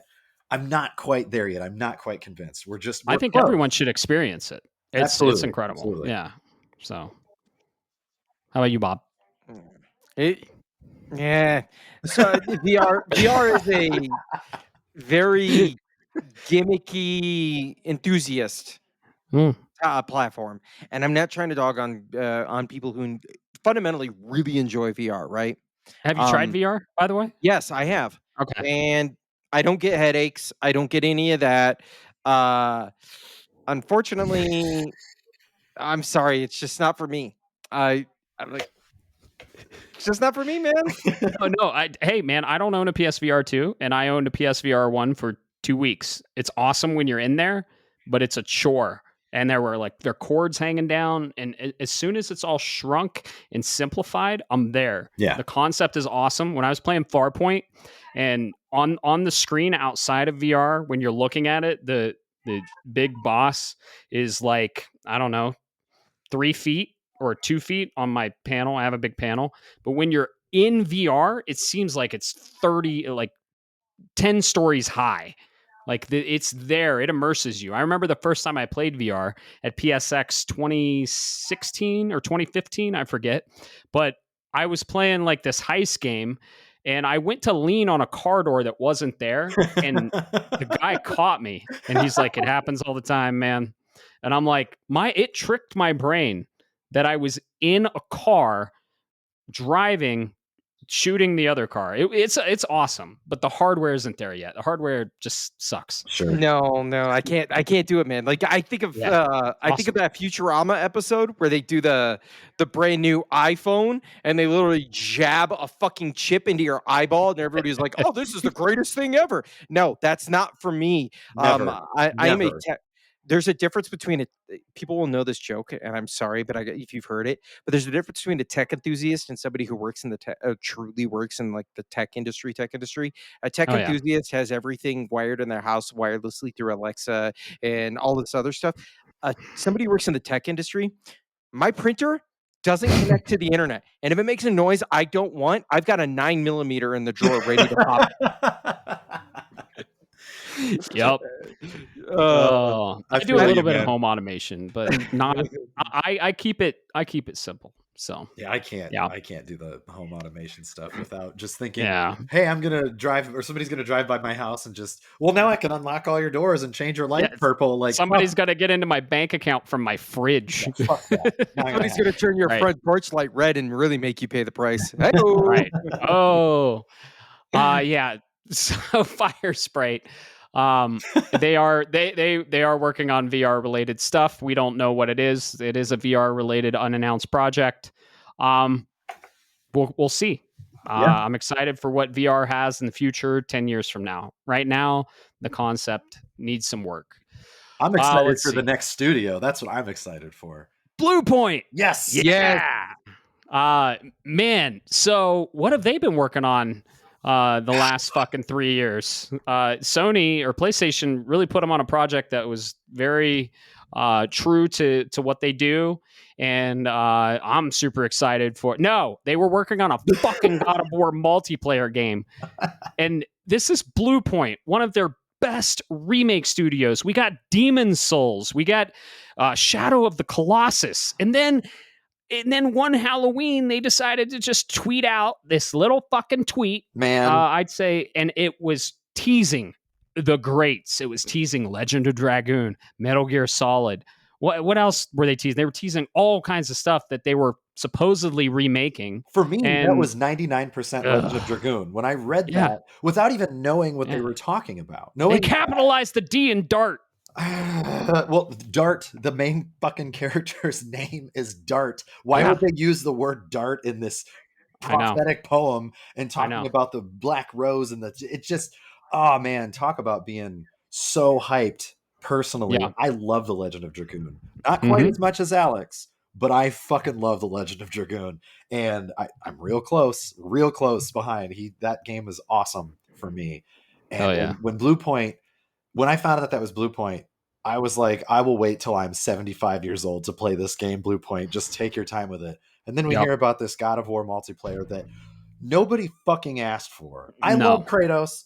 I love all of the gods of Olympus, the Norse god. I love all that shit. I don't fucking need a live action multiplayer God of War game. I don't. And to put Blue Point on it, one of the best remake studios, first party. Doesn't make sense. I was so pissed when I heard that. There's still hope though. There's still hope. There is, but they're in early development now. Yeah. So unless they might have been working on 2, I don't know. Give us a Resistance trilogy. Oh, yes, please. Come on. Underrated. They could have ported in the time they were fucking around with this God of War game. They could have ported all of the 12 games on the PS3 that everybody wants anyways. Right? It's an infamous trilogy, right? Yes. Shit. Ugh. Yeah. I'm very excited for Blue Point. Blue Point, I mean, dude, Demon's Souls and Shadow of the Colossus were amazing. They picked these guys up in the PS4 era, and I'm excited for what they're working on next. They've proved themselves time and again. Oh, absolutely. They're an incredible studio. And if they work on a new IP, awesome. I'm in. Yeah, I feel like, honestly, I think they've earned it and then some with their goodwill.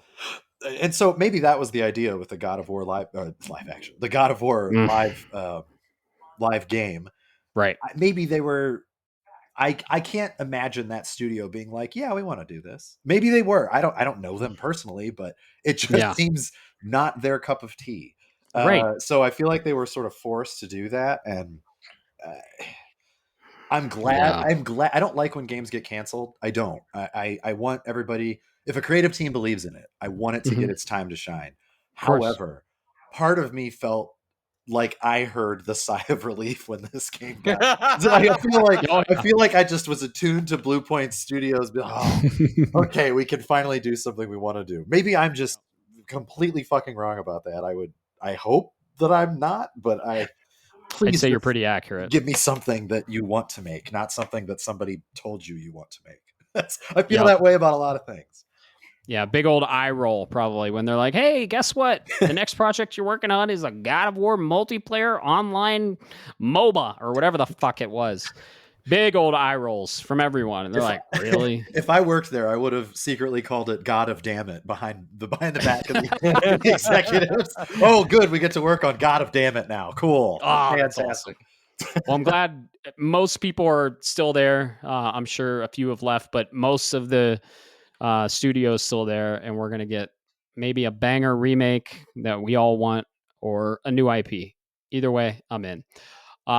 This next studio has been on the map in the recent years, and they first made a tiny little game on the PS5, built in, baked into the system. Take note, Nintendo. Can we have Bob? Can we have Bob sing the name of the game? Oh yeah. You really want me? The Astrobot. Astrobot. Astrobot. Astrobot. My name is Astrobot. God, I wish we had video. So I'm fairly certain you just lost at least 10 listeners, but you probably gained 30 more. So Yes. it's a That's net, a win. it's a net gain. Yes, they made Astro's Playroom, which was just a huge surprise, an ode to PlayStation, just Easter eggs galore, incredible, showed off the console's technological prowess, and man, it was just a 5-hour amazing experience. And then what do we get last year? Game of Holy the shit, year. they made a whole game of the year. Picked this bad boy up when we didn't even know the title of it on the draft.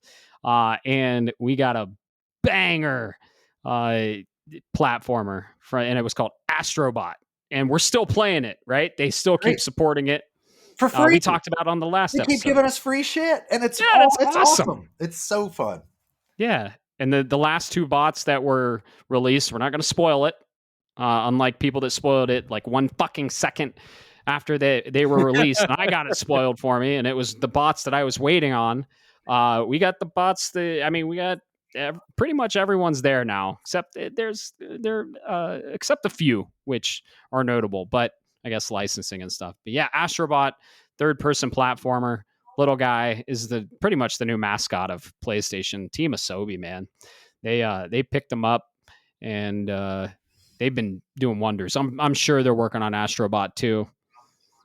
I'm sure. I would hope and so. They turned that around pretty quickly. They or did. another IP, but dude, it's going to be Astrobot. We're getting Astrobot. Yeah, I'm curious to see what they do with it. Like, hear me out, gentlemen. Instead of the little like hub and spoke world for Astrobot, what if it was like a la 64, Mario 64? But what if it was more true open world, just running around as Astrobot, throwing it out there, enjoy it. I like level based. I know. I'm just thinking about it. Yeah. I agree. I don't disagree with you. How about that, right? Yeah. But it would be really cool to see a biome of like Uncharted, The Lost Legacy, next to Horizon, next to something else. Like they're actual, instead of being true biomes that are almost seamless. I think it'd be kind of cool. I think it's worth a chance. The only thing because they touched on the entire history of PlayStation, which was so cool. Sorry, guys, that's a spoiler for Astrobot the platform, I guess. But they really did justice. And the only way I can see, I feel like Team Asobi's like, well, we have to wait until there's 4 more consoles because we don't know what else. We don't know what else to do. Right. The other thought, I honestly, I think that they should be given a chance to let the creative team do what they want. If they want to do more Astro, if they want to do another platformer, whatever, that's cool. But I feel like they've earned the right to try whatever else they want to do. If they said, hey, kind of like Sabotage with The Messenger and then To Sea of Stars, 2 very different genres, but the team said, we feel passionate about this, we want to do this. I think that they've earned the goodwill, and I really, really, what they've done with both Astro's Playroom and Astrobot have given me, they have, no matter what they release next, I'm there. Okay, unless it's a live service game. Fuck that. But if it's not a live service game, I will give them a chance, even if I think it looks like dog water. I am excited about it because they just knocked it out of the park twice. Mm-hmm. Ooh, Astrobot RPG, where like each individual bot Oh, Yes. the bots, and they can change classes, a la Final Fantasy Tactics. Like, yes. give me all that, please. Give me Yes. that. Yeah, they also made Astrobot Rescue Mission for VR. I hope that comes to actual console so I can play it because I never played it in VR. But I think it has a lot of mechanics that are specific to VR. But that was kind of their breakout game, and then they put them on the little Astro's Playroom, and then we got I think a little Astro thing with the PlayStation 4 camera. Yeah, There was like a little Astro game. So that's right. I forgot about that. yeah. I played it a little bit. Yeah, and like they came out of the VR Playroom, camera, Astro's and VR Playroom. Yep. you like sucked them up with a controller. I think it was Yeah. kind of goofy, but yeah. They're always a studio that can showcase like the new technology. Because I mean, Astrobot takes advantage of the DualSense more than any other game I've ever played, for sure. Play more Death So- Stranding too. I intend Drive to. around and let your controller die very quickly. Right. All the rumbles. Oh yeah, right. Let's see. Next one, Bend Studio. They gave us classes like Siphon Filter, and of course, recently Days Gone. I mean, recently I say, but it was what 2018. I don't know. It was on the PS4. A new IP. PS4 had so many new IPs. Loved it. Loved They it. Yeah. did. They swung. Yeah. Oh yeah, PS4. I mean, dude, so many new ones. But Bend Studio, they are working on a new open world sci-fi IP, and it's not Days Gone 2. So I love Days Gone. I would have loved the Days Gone 2, but I'll love a new IP from them. They showed me that I should care. And I mean, Siphon Filter was one of the classics. Sure. Talk about games that need remade, right? Yeah, I love Days Gone. I'm excited to see what they're working on. Might see it later this year, maybe next year. Who knows? But they updated their logo for a more like sci-fi look. So we'll see. We'll see what they're working on. You know, Did you guys like Days Gone? it's kind of a bummer because I wish not. Yeah. I'll answer your Days Gone thing in a second, but when Sure. it's a new open world IP, my first thought was if it weren't a new IP, I would love an open world Siphon Filter like the Batman Arkham series games. Ooh, That would be ooh. so fucking cool. Now you're talking. And I feel like it because it's a new IP. That's not it. Man, if they Right. did that with the Siphon Filter intellectual property, I would be a very happy man. But to answer your question, I appreciated Days Gone. I liked it. It wasn't my favorite. I felt Right. in my mind it was like a solid 84, which is still very good. Just in my head, Oh yeah. my biggest problem with it, I thought it was a little too long in the tooth. Mhm. I feel like they could have edited out some of the fat in the mid game, but otherwise, what's his name? Sam Witwer, the guy who's the main character. He is Deacon St. John. Thank you. yeah, the voice actor and the Oh, actor oh, Sam yeah, I was Witwer. like, okay, yeah, His yeah. real name is Sam Witwer. He Yes. played Crashdown in the Battlestar Galactica remake reboot in 2004. He was in Holy shit, that's right. yeah, he Sorry, was in, I love looking behind. I can. oh see yeah, it. you did. Yeah, but he was Crashdown. So I knew him from that before I knew him from anything else. And then the Star Wars Force Awakens, or no, not Force. Force Unleashed. Yeah, he played the lead in the Force Unleashed games. Yep. And he's a huge Star Wars fan, by the way. Loves Star Wars, and he Yeah. voices Darth Maul in the Clone Wars animated series and Rebels, and basically he's Maul if he's animated. Hell, Yeah. he might even be Maul now in spoilers for the Solo movie. The 3 seconds that he shows up on a post hologram, credits. it might be him. I actually don't know if it is, but he is very, very good at what he does. And so Deacon St. John, I liked as a character very much. I liked his story. I just thought they kind of treaded water a little too long, and they got me excited about some of the sci-fi elements or the whatever was going on in the game. And then did a heel turn somewhere else and basically told me, well, to find out more, you're going to have to play the sequel that we're never going to fucking make because we took too long. And that's my problem. That's really, if I'm being super critical about it, I liked Days Gone. I didn't love it. I loved Uncharted 2.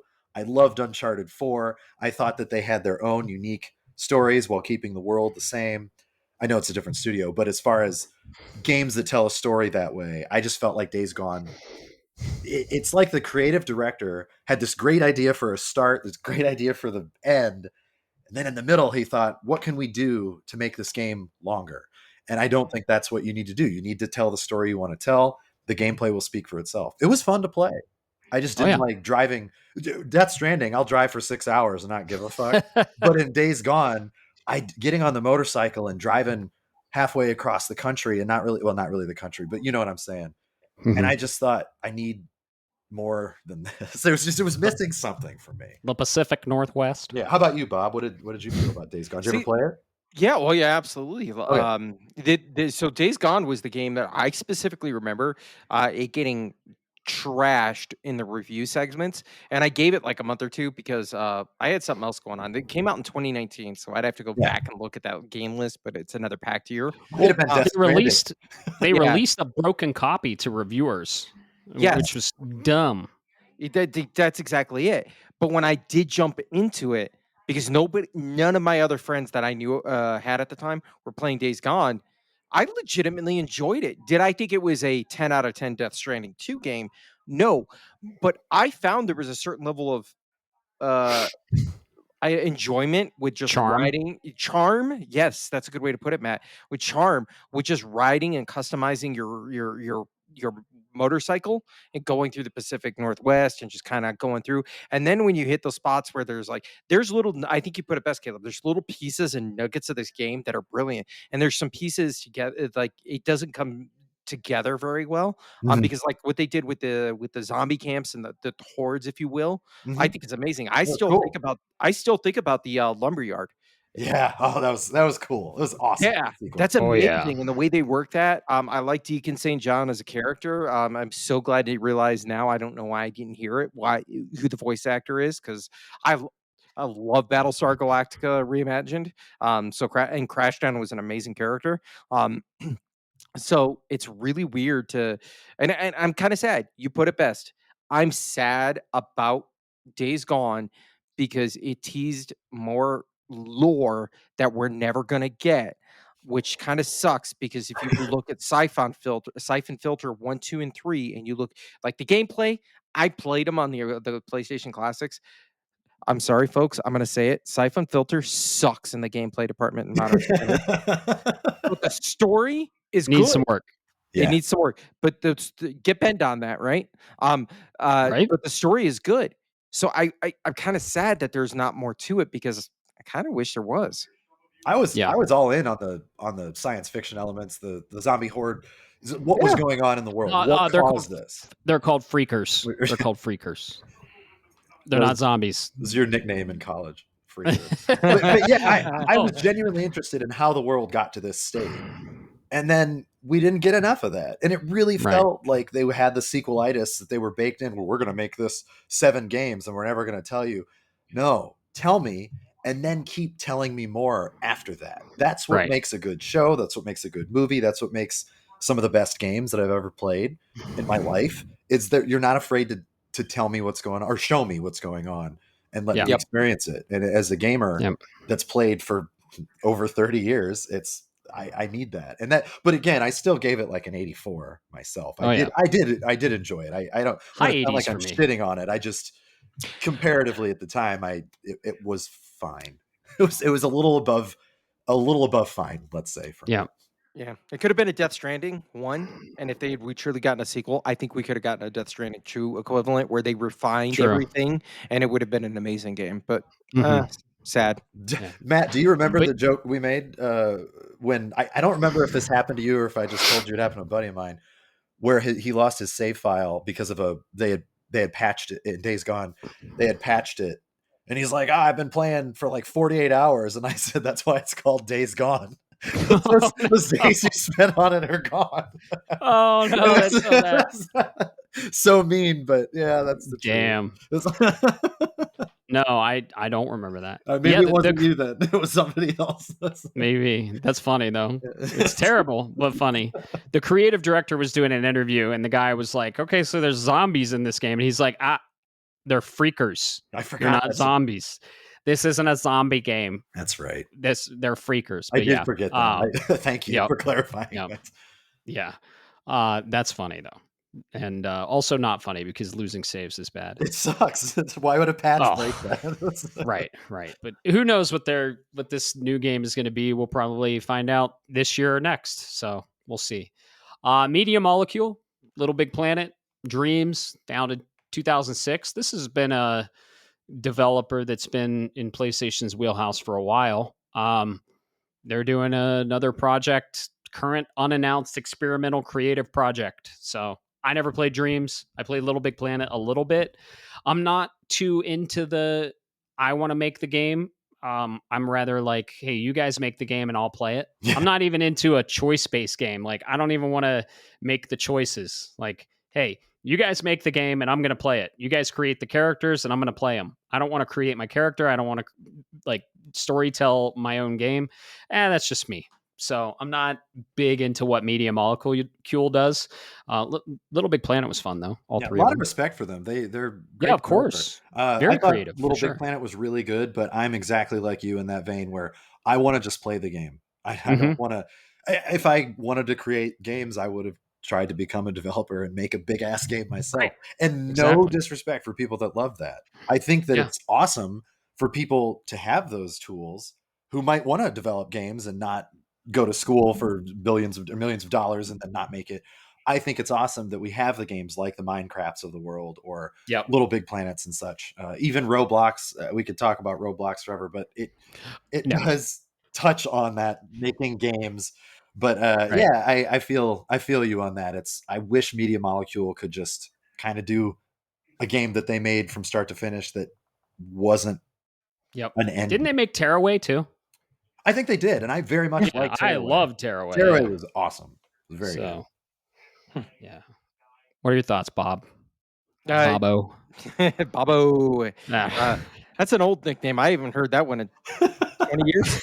No, you're right. So that's what I hate about, or that's what I find disappointing, should I say, about Dreams, because you hit the nail on the head with like Roblox, and then you look at like Minecraft. There's no story. It's just a sandbox, and then people develop their own stories and their own narratives and everything else. Not to mention like Roblox, but then you think about like my kids growing up watching. I know some of them are now bad people and they've been ousted, but you look at like Dan TDM from the Minecraft world. You look at Stampy Cat. If you guys know what I'm talking about, you don't. Nope. If you know what I'm talking about, you have kids. If not, you're like, who the fuck are them? Those are people that literally built their careers and have more money than we will ever, just from playing Minecraft and telling a story inside of the Minecraft sandbox world. Dude, all I know is my YouTube algorithm is off and my watch history is off because I don't like the algorithm feeding stuff to me. And so if I go into the gaming category, it just shows me what's the most popular. It is all Minecraft, Roblox, Fortnite. And I'm just like, we're doomed. It sucks. It's very frustrating. My TV does the same thing, and I'm like, I don't give a fuck about this. Fuck that algorithm. And then Monster Hunter Wilds will show up, and I'm like, now we're talking. Now we're exactly. So your guys' stuff is broken. Mine's fixed. Or it's not broken, should I say? Not fixed. Yeah. That's wrong. That implies it was originally broken. It's all RPG, classic RPG. Well, that's because your algorithm. Facts. Yeah. It knows you. We have our algorithm off and our watch history off. Fuck that. So I do not even want to see close to Stampy Cat or whatever PewDiePie ugly whatever his name is. I don't need to even see it on my front page. Why would I? They can have that history because I'm not exactly watching adult films on YouTube. All right. Maybe you should. No, neither am I. I just don't like the algorithm feeding shit to me. It's too convenient, and I'll go down rabbit holes. It'll be like, oh, My Strange Addiction. What's this? All right, that's fair. But I learn a lot of my video game facts and like the weird, obscure things. And I find new channels. Like there's channels that'll tell the entire unabridged lore of a video game and stuff like that. And they'll pull the books. Yeah. I love it. I'll feed the algorithm all day long. But that's mostly because I play the algorithm when I'm doing dishes. Yeah. My YouTube's like, oh, you like street fights? Here's like thousands of street fight videos. Oh, you like Karen videos? Here's a bunch of, oh my God. I had to turn that shit off. It was getting to be a problem. It would just be like, you might like. Yeah. Hey kids, do you like watching kids falling off bikes? Right? You might like this fail video. You're goddamn right I do, YouTube. It's very concerning how well you know me. How do Now we I'm going to get? watch this for 4 hours. Oh, I know how we got here. Sorry, I'm thinking Right. Media Molecule. my last thought. So, Little Big Planet. Am I the only one that sees the Strand genre bleeding in a little bit because you think like oh yeah, people have their own stuff and it's influencing your world and stuff I can see that. in your levels? Look at Caleb. He's Yeah. processing. Yeah. Well, now that's a crossover I didn't know I wanted. I want needs to Kojima happen. to make Little Big Planet 4 that's just Little Big Chiral Network or something. Right. You know, knowing Kojima, you could probably have Sackboy like hanging along Sam Porter Bridges on his backpack. Oh, I bet we'll see that. You're And not speaking on of chapter Sackboy. 14 yet. No, I'm just kidding. Oh my god. Oh Man. Sackboy, a big adventure. Shout out to that. We got that from XDev and Sumo Digital. They took Sackboy from Media Molecule. That was our mascot for a while, but now it's Astrobot. Sure. So, yeah, Media Molecule, very creative studio. If you're a creative individual that likes creating things, those games are for you for sure. Definitely. Love Tearaway. This next one I'm a huge fan of. Oh, me too. And yeah, they recently kind of started going into a different direction with their IPs with Returnal. Of course, I'm talking about Housemarque. I've always been a fan of Housemarque since Resogun, Matterfall, Nex Machina. Dude, incredible arcade, bullet hell shooters. And then they recently did the third person shooter that was a bullet hell, very story driven, very narrative driven. And that's Returnal. So there, I think, oh my God, it's so good. It was a PS5 launch window title. And I was a huge fan. So they are working on Saros.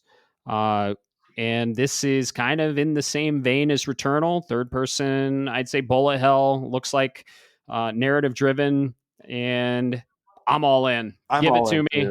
Yeah. We'll probably see this at the end of the year. They said we're going to see more at the end of the year. Maybe Gamescom, Tokyo Game Show, Game Awards.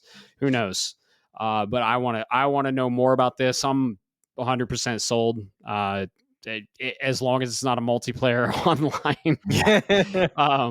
But I don't think it will be. So I love the shit out of Returnal, and I would love to see more of that gameplay and that style and that very story-driven experience from this incredible studio that used to make very arcade-heavy games. They made, what else did they make? Did they make Dead Nation? No, that was XDev. No, that was them. Yeah, that was them. It was? Was it?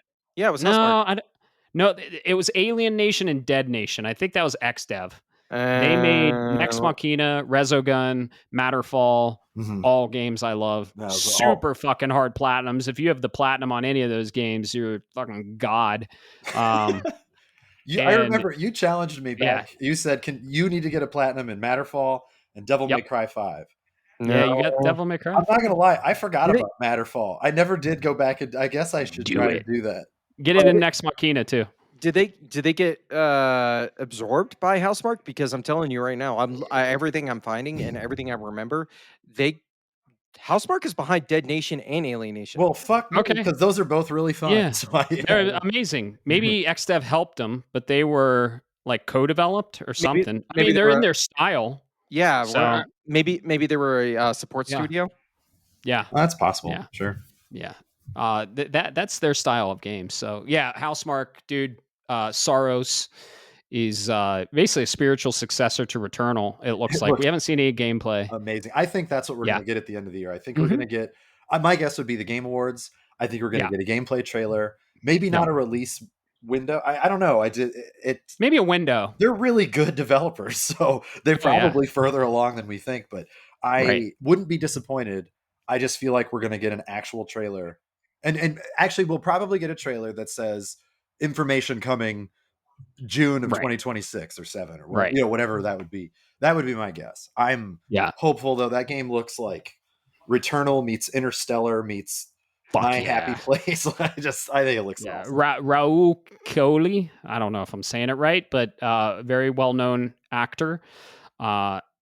He's in it, and I think it looks really good. I'm excited for it. It I'm really all in. does.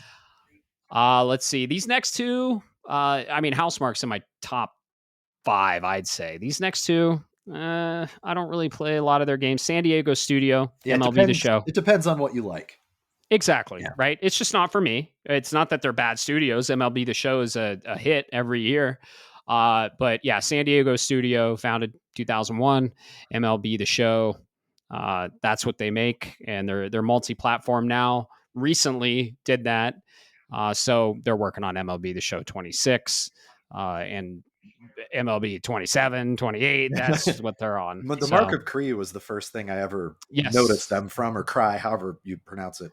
But I remember playing that back in the day and being happy enough. It was fun. Mm-hmm. It was a fun game, and that's the only reason that I know who they are, other than MLB The Show. I couldn't tell you another game that they made, though. I couldn't. I have no idea. Yeah, hey, if you like baseball, it's 45 baseball games, and they're all very good if you like baseball games. Oh yeah. Technically impressive, and yeah, I know a lot of our listeners, maybe a few of our listeners, or I don't know how many listeners like MLB The Show, but it's a very popular game, and if you like baseball, you like MLB The Show. If you like racing, you'll like the next one. Polyphony Digital. Oh yeah. Of course, they're famous for the Gran Turismo series, and I mean, they just keep working on Gran Turismo. The last game was Gran Turismo 7, right? Yes. Yes. Yeah. GT7. Yeah. GT7. So talk about technically impressive. Some of the gameplay we've seen, it looks like real life, honestly. And yeah, I don't play them. I'm not big into sim racers. I like arcade racers. A big fan of Need for Speed. Big fan of, remember Blur? I loved Blur. Blur was an underappreciated game. That game was so awesome. And Burnout. Fucking played it.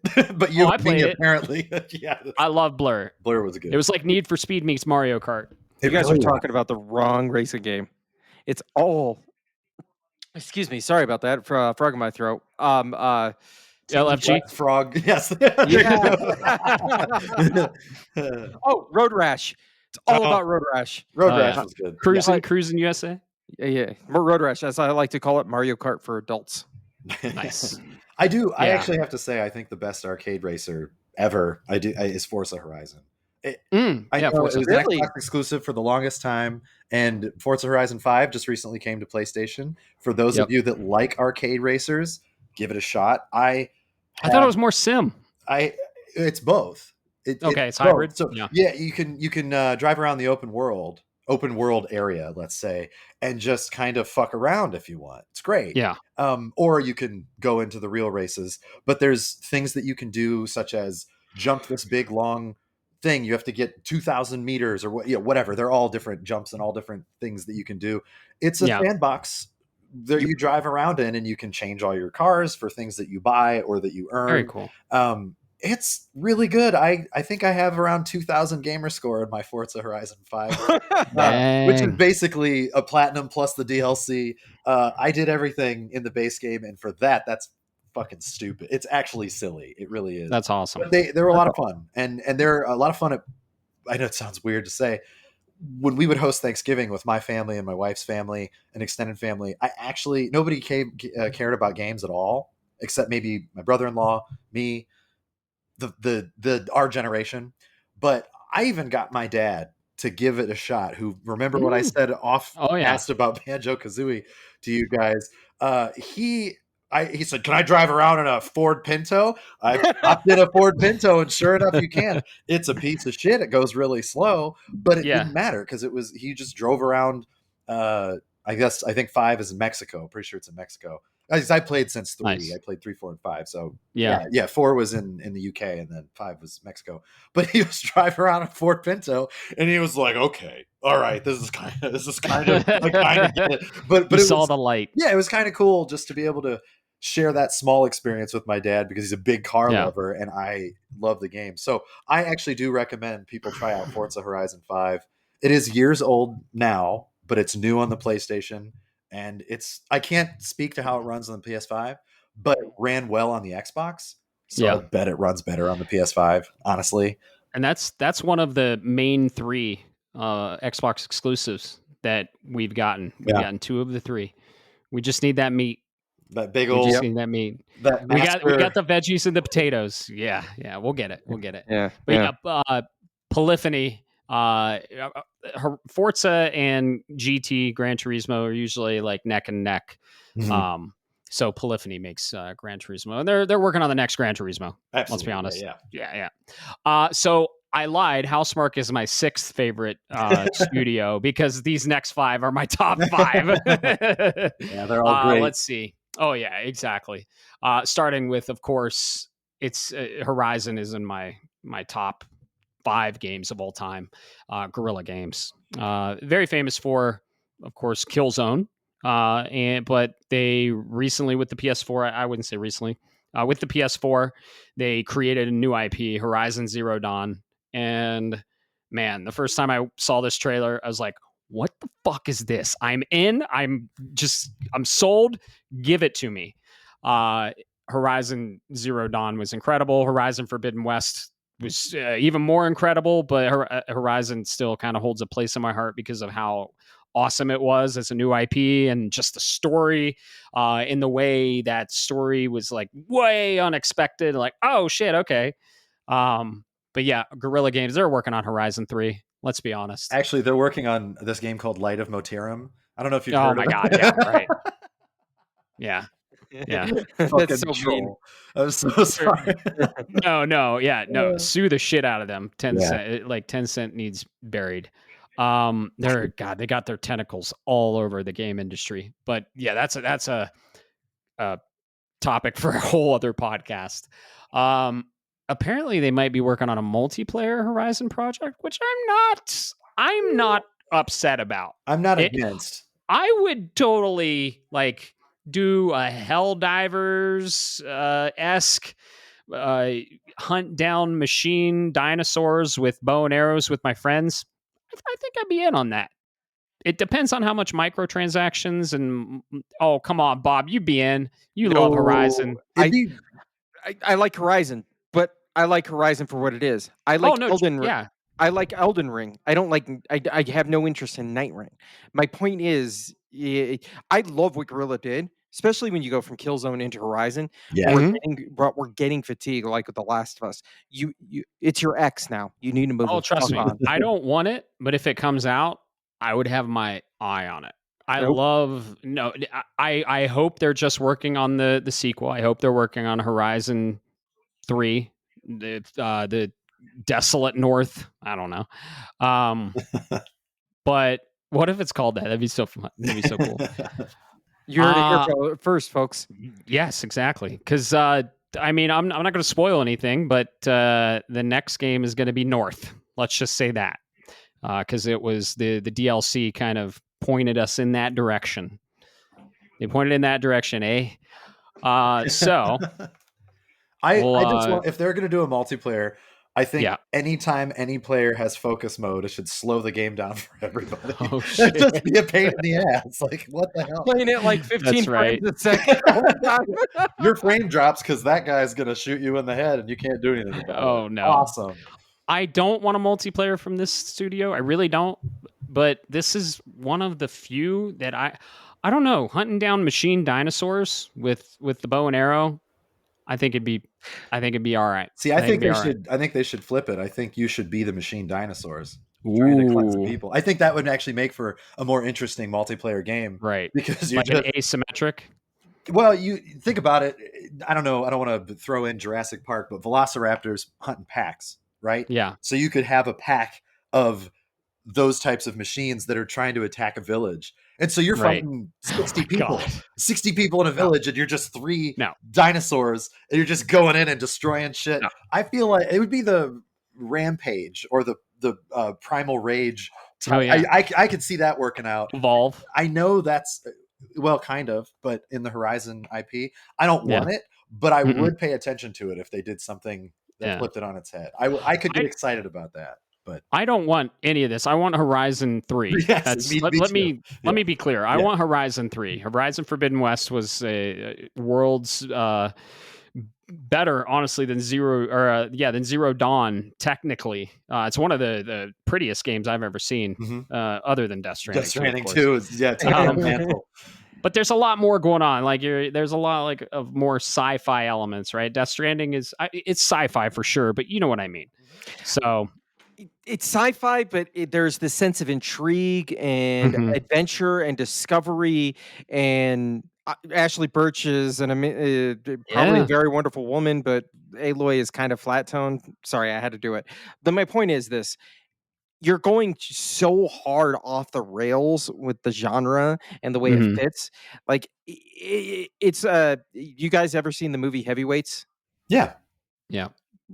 Never put Twinkies on your pizza.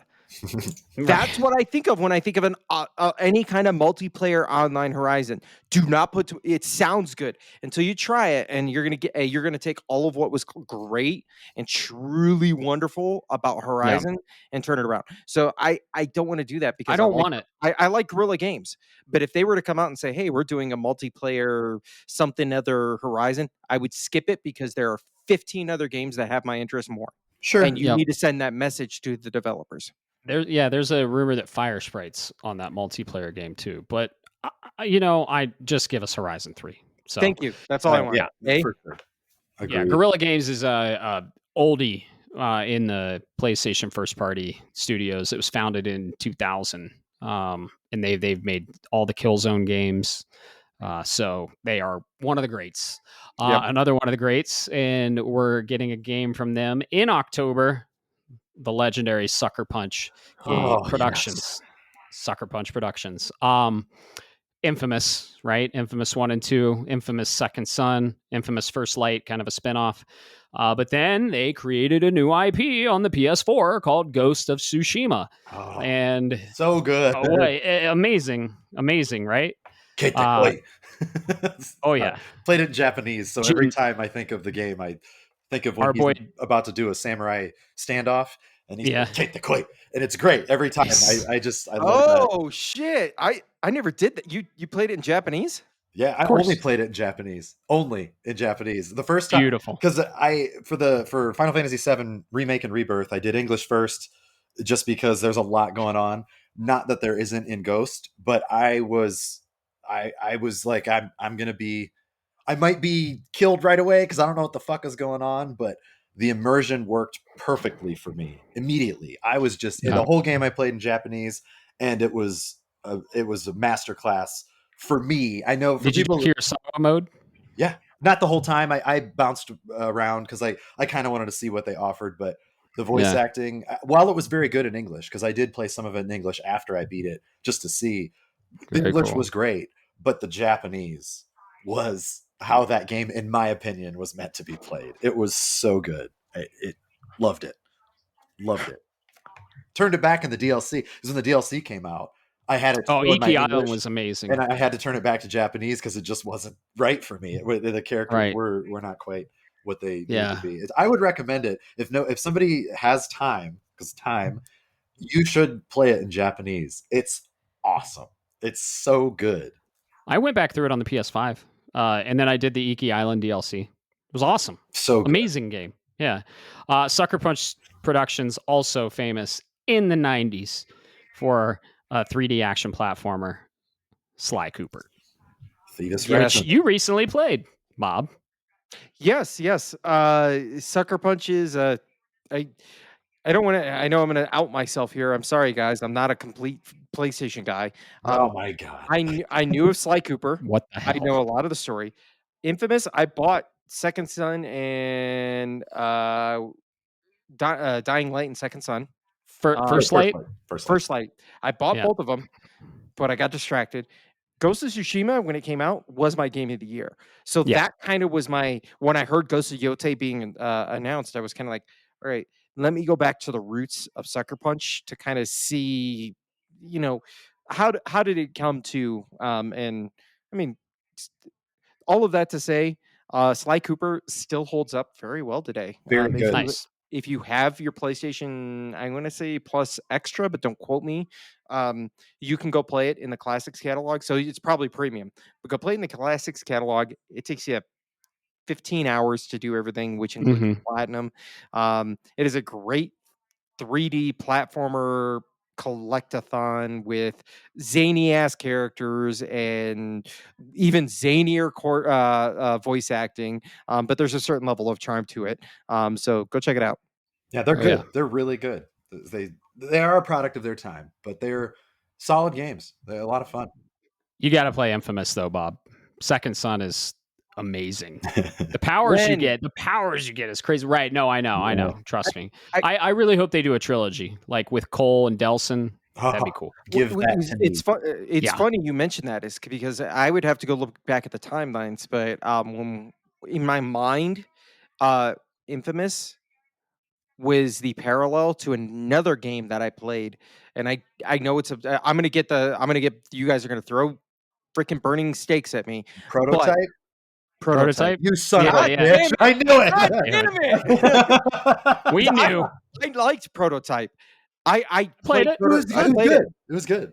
And then I never got around to Infamous because I was like, all right, I've played a game in that kind of wheelhouse somewhat tangentially and got distracted by other things. There are two types of gamers in this world. There are Infamous gamers and there are prototype gamers. Yeah. And I thought Bob and I had an understanding. But I've just found out that he's a prototype. No, Prototype was good. It was very good. I personally thought Infamous was done better. And it got more love eventually. Of course, it got some sequels that I think Prototype actually should have been brought back in today's standards. I really think that there's a rumor we're getting a third one. Really? I would be down for that because me too. And now that you mention that, yeah, you know what? Maybe Infamous is something I will have to try but I will try to go back to because I fundamentally really did like the Prototype games. Fun fact: Second Son was one of the first games to implement HDR. They did it so well too. Dude, when I first saw it, I was like, "Where'd the colors go?" But then the depth, I got used to the depth, and I'm like, "Holy shit!" So Horizon Zero Dawn and Infamous Second Son were some of the first. So, yep. Second Son's amazing. But Sucker Punch Productions, man, incredible. So these next three are like the podium, the 1, 2, and 3 of first party studios. First we had potato and veggies. Absolutely. And dessert. A little bit of a dessert too. Oh yeah. Old cherry on top. Santa Monica Studio, God of War. Let's be real. Never God heard of War of it. 3 Never is, heard of it. in my top 10, right? And then on the PS4, not a new IP, but they really flipped the script on what God of War was, and we got God of War 2018 or 2016. Which one was it? I don't know. I thought it was 16. 20. Now I don't know. The 6 and the 8 are mixed up, man. Anyway, the new God of War follows Kratos in the Norse mythology stuff. Amazing, incredible game. And the God of Wars before that, some of my favorites. God of War 3, top 10 for me. Kratos is an awesome character. They fleshed him out very well in the God of War, the new God of War, and then we got God of War Ragnarok on PS5. I think there's a PS4 version too. I believe so. Yeah.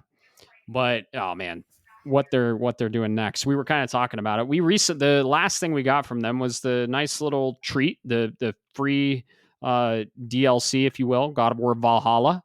And that was kind of like God of War meets Hades. It was good. And I had fun. Yeah, I liked it. It's like a 10-hour thing. Very fun. But dude, Ragnarok, one of the best games on PS5. And they were going to make that a trilogy, but they made it 2 games. And the next one, we might have a little bridge, kind of like we got Miles Morales with Spider-Man and Spider-Man 2. We might get a little bridge with Atreus in there. I don't know. But dude, they got to go to the next mythology, and I really hope it's Egyptian. Oh, give it to me!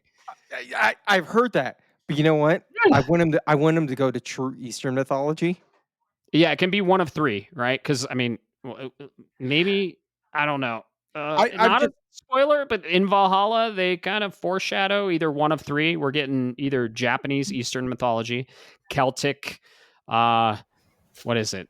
Like I don't know, Celtic mythology. Yeah, I don't know either. And then, well, where at? Like it's in Ireland, right? And then Egyptian mythology in Egypt. So Egypt is going to be the biggest one, I think, right? Japanese would be big too.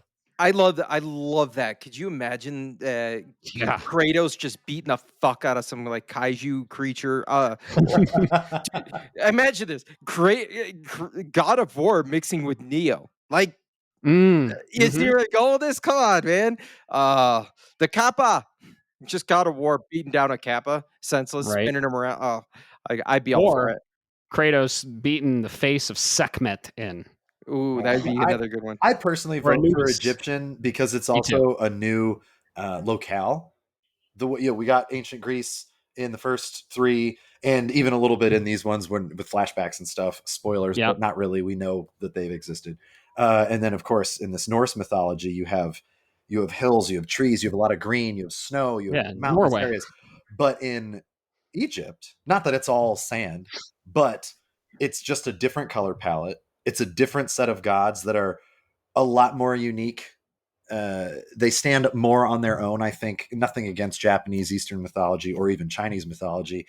It's a little bit, I guess, flightier would be the word I would use. Just it's harder to follow. I think Egyptian mythology is a little bit more clear cut. There's a good god, there's bad gods, there's gods in between, there's the nuanced stuff, and I think that's what God of War does best. Personally, is the new, especially now with so you talk about Ragnarok being one of the best games on the PS5.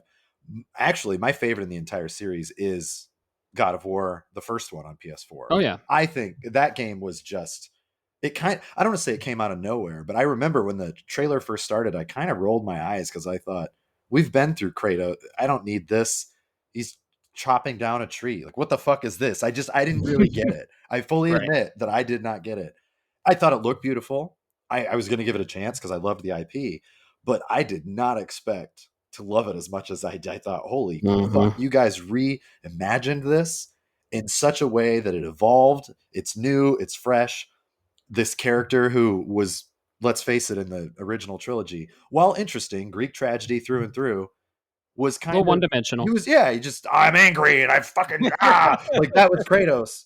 And now he's one of my favorite game characters ever. He's grown, but he's still got that part of him in the past that he carries with him at all times, and that's honestly that's growth, and that you can't really do that well. I thought that they were biting off more than they could chew, and I was so glad to be wrong. That was actually my favorite game of the system. First party game of the system. Horizon Zero Dawn would be my second favorite first party. That was my first. God of War was probably Uncharted 4. But I could make an argument either way for my top 2. It's just God of War. Yeah, this studio is great. I'm going off on a tangent. This studio fucking rules. So one of the best. And I'm excited to see what they're making next. Rumors are it's kind of like a bridge game, maybe like a smaller one like Miles Morales we got. I'll take it. So I'll take it too. So hopefully we hear more soon.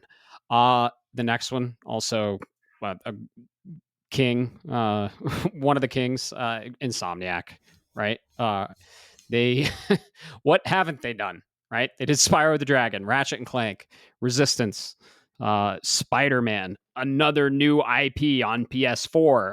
I'm a huge Ratchet and Clank fan. Loved Rift Apart. Loved A Crack in Time.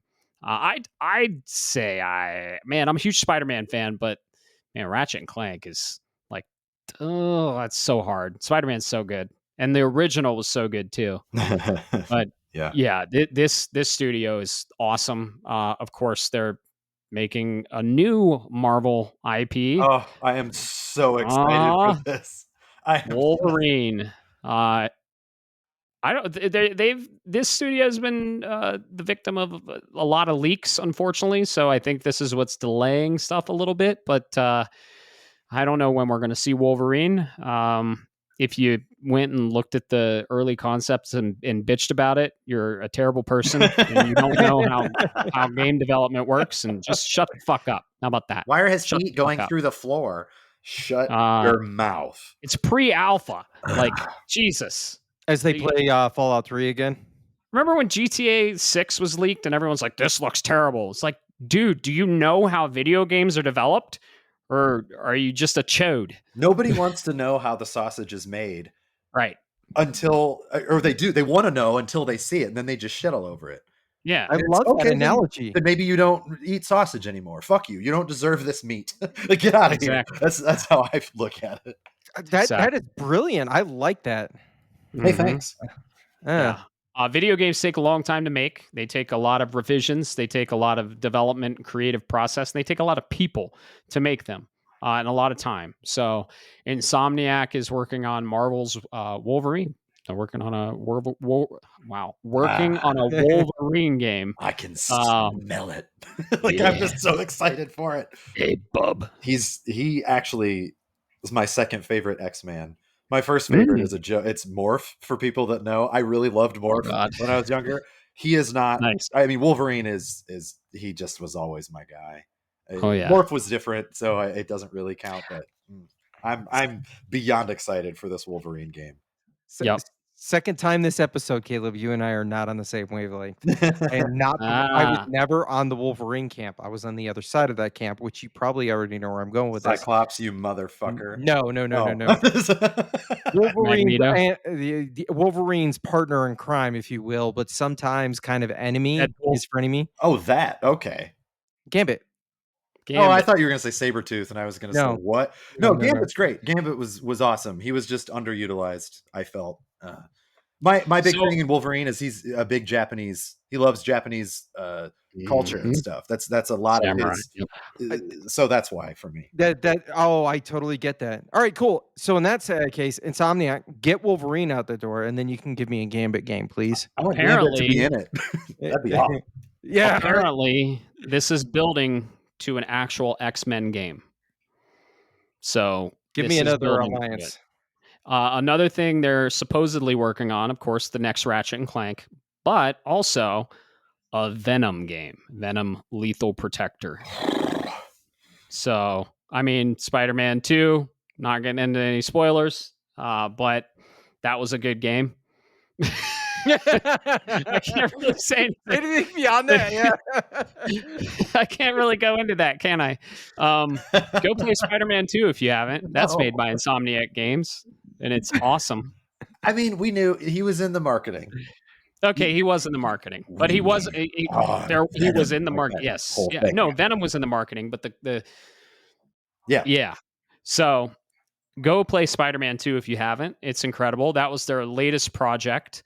And they are working on Wolverine, which should go into a X-Men game in 2030. Who knows? But take your time. We'll probably hear about this maybe next year. I don't know if we're going to hear about it this year. Maybe with the state of play or something. Might release next year. I don't know. I don't know where they are in that. I don't either. I'm waiting for them though. I'm happy to wait.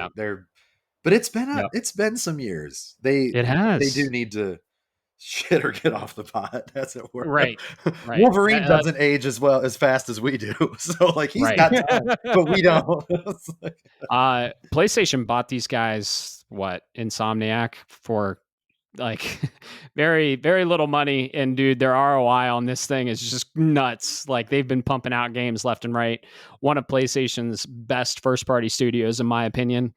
And I can't wait to see what they're going to do with Wolverine, the next Ratchet and Clank. It's another one of those that they let them do what they want to do. Mm-hmm. I mean, they might give them a few options. I don't know all the ins and outs of it, but I know when the Marvel IP train was going, when they approached, I think, didn't Insomniac say, "Holy shit, let us do it"? Like, I think they wanted to do it. I might be wrong about that, but it sounds. Marvel went to Xbox first, and Xbox was like, no, and they went to PlayStation. Insomniacs, no, we got this, because they developed a game exclusively for Xbox 360 that was in the vein of traversal. Remember that game? Yes. Remember? Yeah. Sunset Overdrive. Yeah, Sunset Overdrive was actually a lot more fun than people gave it credit for. I thought it was good. Microsoft unfortunately still owns that IP, but maybe if we're sharing everything, just give it back to Insomniac. Let's see Sunset Overdrive 2, but not before Wolverine and all the other games. That'd be cool. But a lot of what's in Spider-Man, the traversal in Spider-Man, is a lot of it, you see like Sunset Overdrive walked before Spider-Man could run. Before Spider-Man could thwip. Yeah, thwip. Before Spider-Man could web sling. Yeah, So, but Matt's right. That was exactly if my memory is correct, they came to and Insomniac said, "Dude, we would fucking love to do a Spider-Man game," and then yeah. kind And of they nailed it. They hit it out of the park. Spider-Man for PS4, fucking awesome. Sony said The it's sequel, yours. Have fun. Yeah. It's great. The sequel, amazing. Just yeah. I can't wait. I don't know what's up with the DLC. We got DLC for the first one, but I think the DLC was canceled. I think we're getting DLC of specific characters that I don't want to spoil if you haven't played the game. Fuck, not spoiling stuff is so hard. But I think that DLC was scrapped. So they'll probably put it in the third game or maybe the Venom game. Who knows? It would make sense in the Venom game. Sure. Let's just say that. The Kings, the next one, founded in the 80s, of course, they made Crash Bandicoot. We were just talking about it. Jak and Daxter, right? That was my personal favorite from them early on, was Jak and Daxter. I was a Jak and yeah. Daxter guy instead of Ratchet and Clank. I love Ratchet and Clank, Yeah, but I love Jak and Daxter more earlier. Ratchet and Clank games were arguably better. I understand that. There was something special about Jak and Daxter too. I loved it. Oh yeah. Speaking of another trilogy that needs to be remade, my personal favorite from this studio, Uncharted. It's above The Last of Us for me. Uncharted 4, just peak in my opinion. But yeah, of course they made The Last of Us, and this is Naughty Dog, right? It's the PlayStation's probably best studio of all time, honestly, and I couldn't be more excited for what they're working on next. They are going to another new IP. They haven't done a new IP in a while. The last new IP they did was The Last of Us on PS3, the end of PS3. And we're getting Intergalactic, the Heretic Prophet. Neil Druckmann of Naughty Dog said this game is inspired by two IPs in the sci-fi world, Guardians of the Galaxy and Akira. Yeah, give it to me. Give that yes. to me. Oh, and Cowboy Bebop. I was like, what? Yes. So good. All the things. We've seen was it in game? Did they confirm it was in game? In engine? Yeah, in engine. I don't know. I'm not confident to say yes or no. I don't know. We've seen a trailer. This trailer ended the Game Awards last year, which makes me very excited for the Game Awards this year. And man, yeah, Naughty Dog. What can I say? Uncharted 4 is one of my favorite games on the system. The Last of Us and The Last of Us Part 2 are classics. Last of Us for me is my favorite of the Last of Us series. And then Left Behind. They were working on Factions, but that got scrapped. So that's a lot of assets wasted, unfortunately. But you're playing The Last of Us Part 2, kind of put it down, gonna finish it, Bob. I'll get around to it. I'll finish it at some point. Actually, I don't know how far I am. I have to look, but I'm pretty confident I might, depending on how long it takes for me to finish this god game called Death Stranding 2. I don't know if you've heard of it. But once I'm done with that, yeah, my next focus is probably going to be Metal Gear Solid Delta. So that should give me time to play back, catch up on a lot of things. Like I want to catch out Lunar. I want to finish Last of Us Part 2. So, but yes, it is on my list. I'm getting through it. I probably won't platinum it, but we'd love to finish it because I think it's a very unique and interesting game, and it's a great how we get this IP that came before it with you get your Jak and Daxters, and then now we're going into Intergalactic. You said Akira and Cowboy Bebop. I immediately was like, I'm sold. Yeah, the jacket's straight from Akira.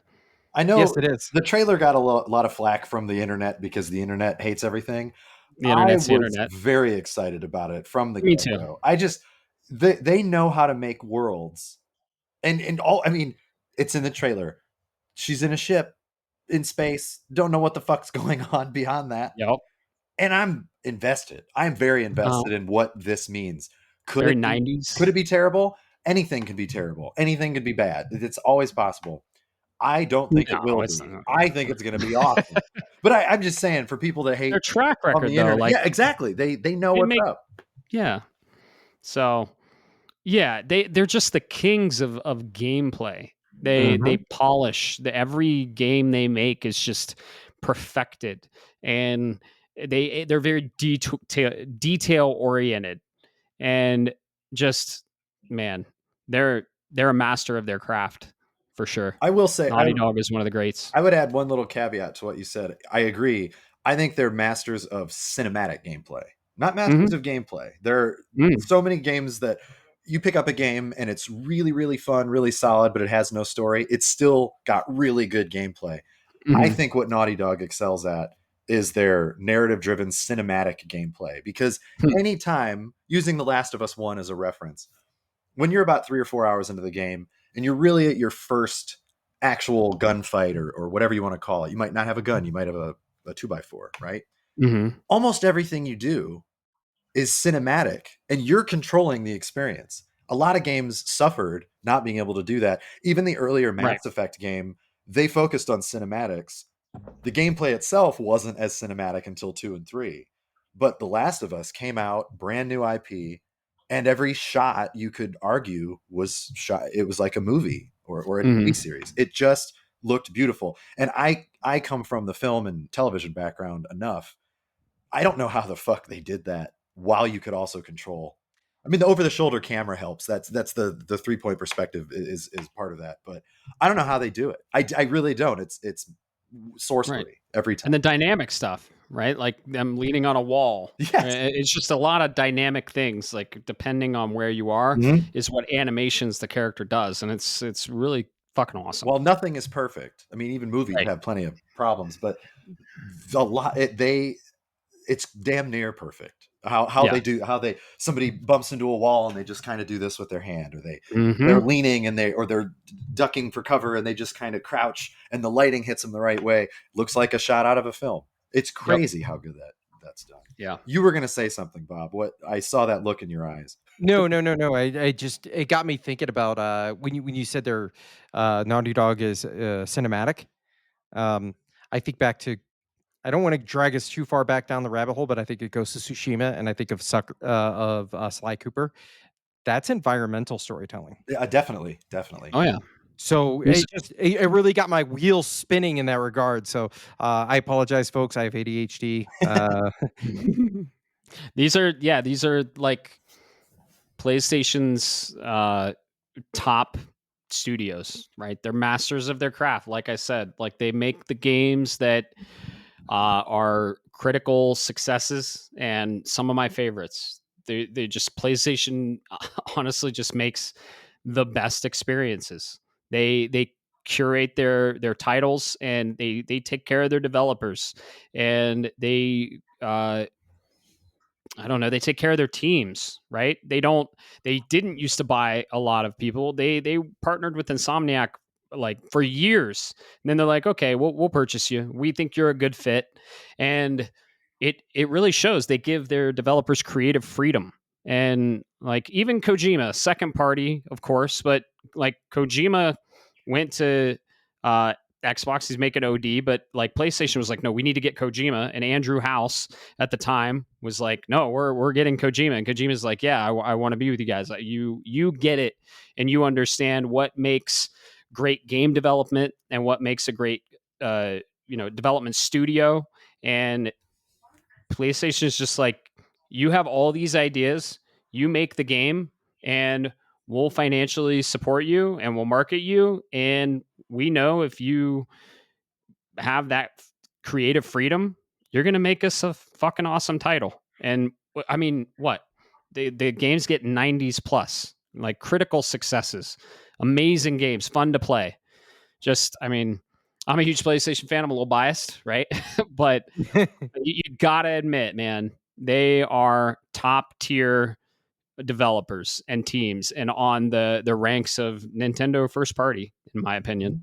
Yeah, the Yeah. only bummer for people, your average gamer, some people that don't necessarily want to play games for that narrative driven Right. thing. They think they're boring. Yeah. Yeah, and that's I'm not going to say you're wrong, because you're entitled to your opinion.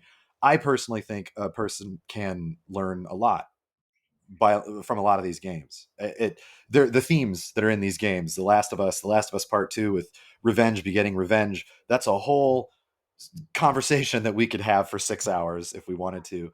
Even without Bob finishing it, he knows that where he is in the game, and he has yet to experience even more of how important that conversation is. Uncharted is all about adventure. It's like an Indiana Jones thing, and so good. in God of War, we argued back when God of War was coming out on the PS4. How is this guy who is just an angry dude, bro, rips people in half, and just, you know, he had a sad, tragic life, but how's that going to get interesting? And it turns into a father and son adventure expedition that offers all this emotional closure. I mean, that's shit that you can't really find anywhere else. And if you're not into that for games, then maybe PlayStation first party studios aren't for you.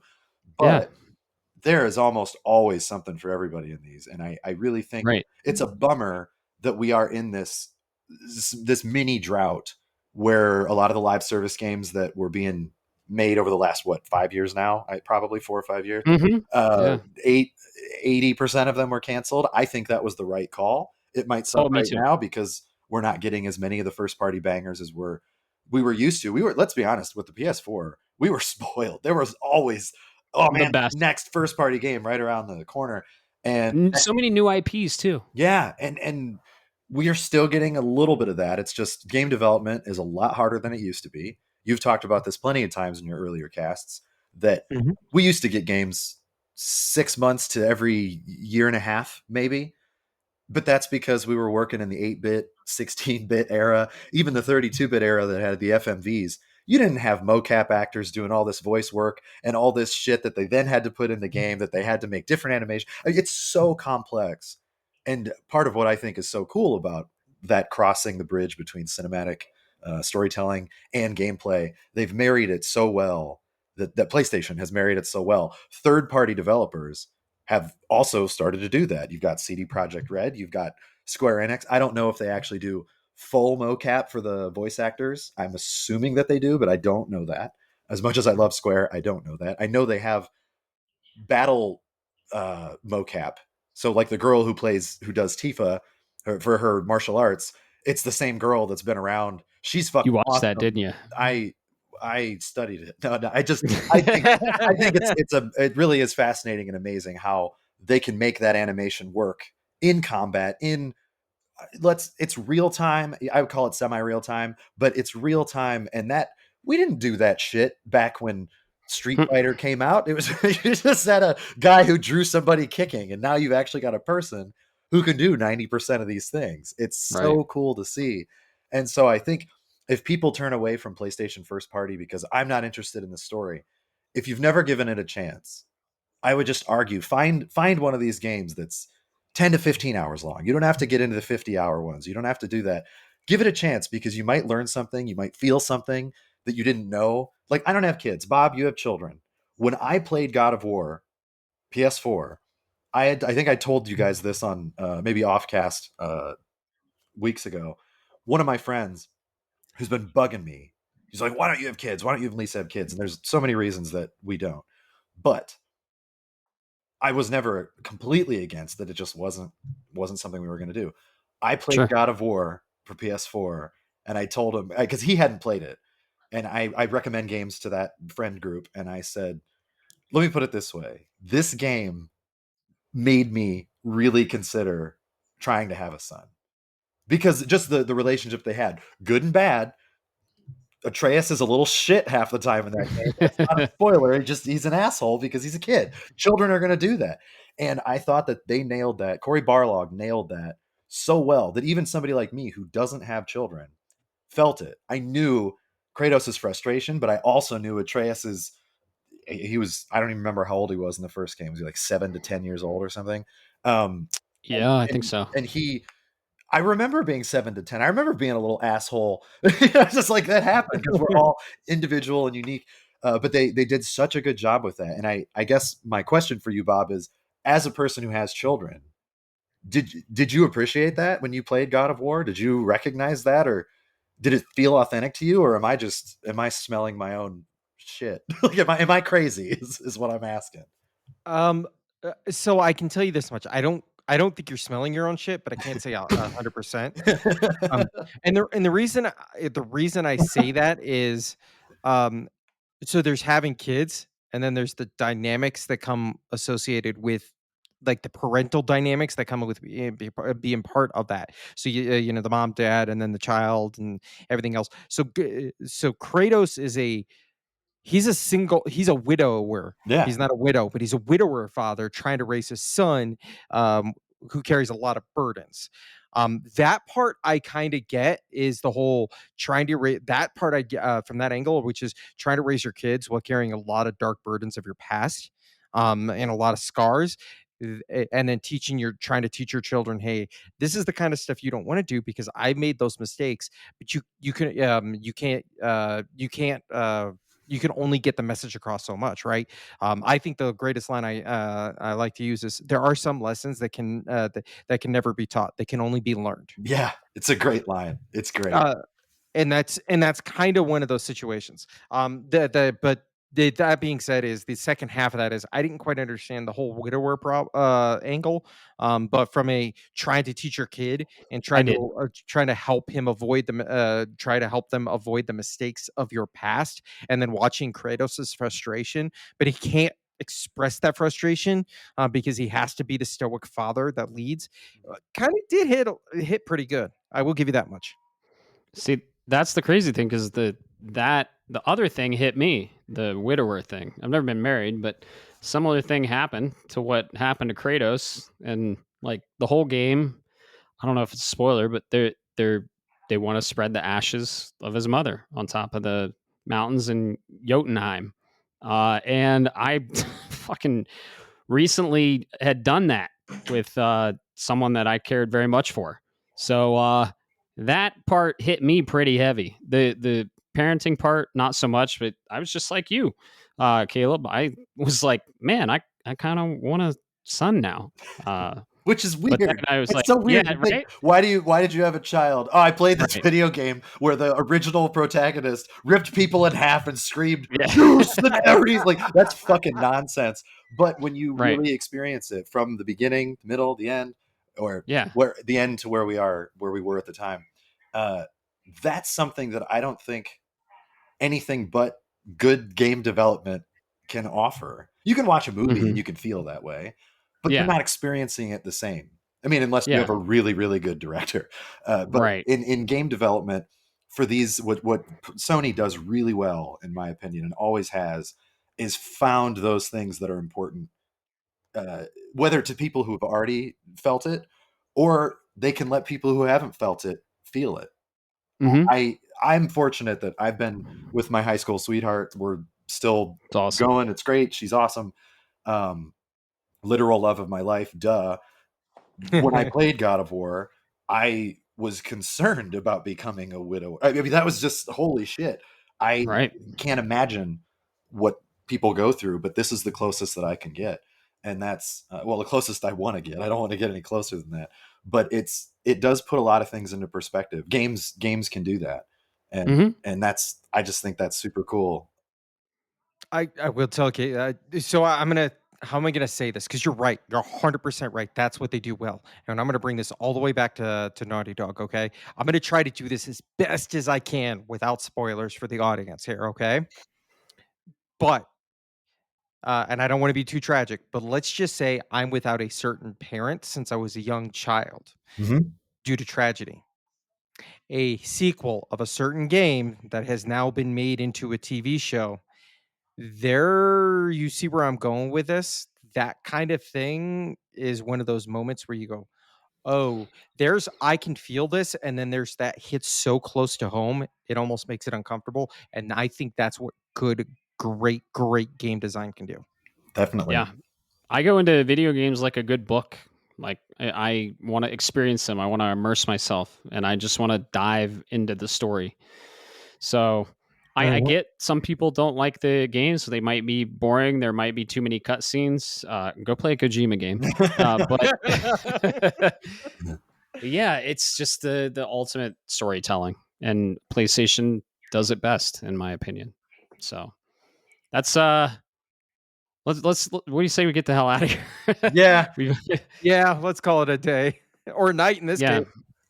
You guys knew what you were getting into, and you asked me to join this episode again. Oh yeah. So, Well, I mean, PlayStation's a big part of us, and Yeah. it holds a special place in our heart, and I know it does for you. And I knew you would be the perfect person to bring on to talk about this kind of stuff. So Bob and I are thanks huge again. PlayStation fans. Yeah, of course.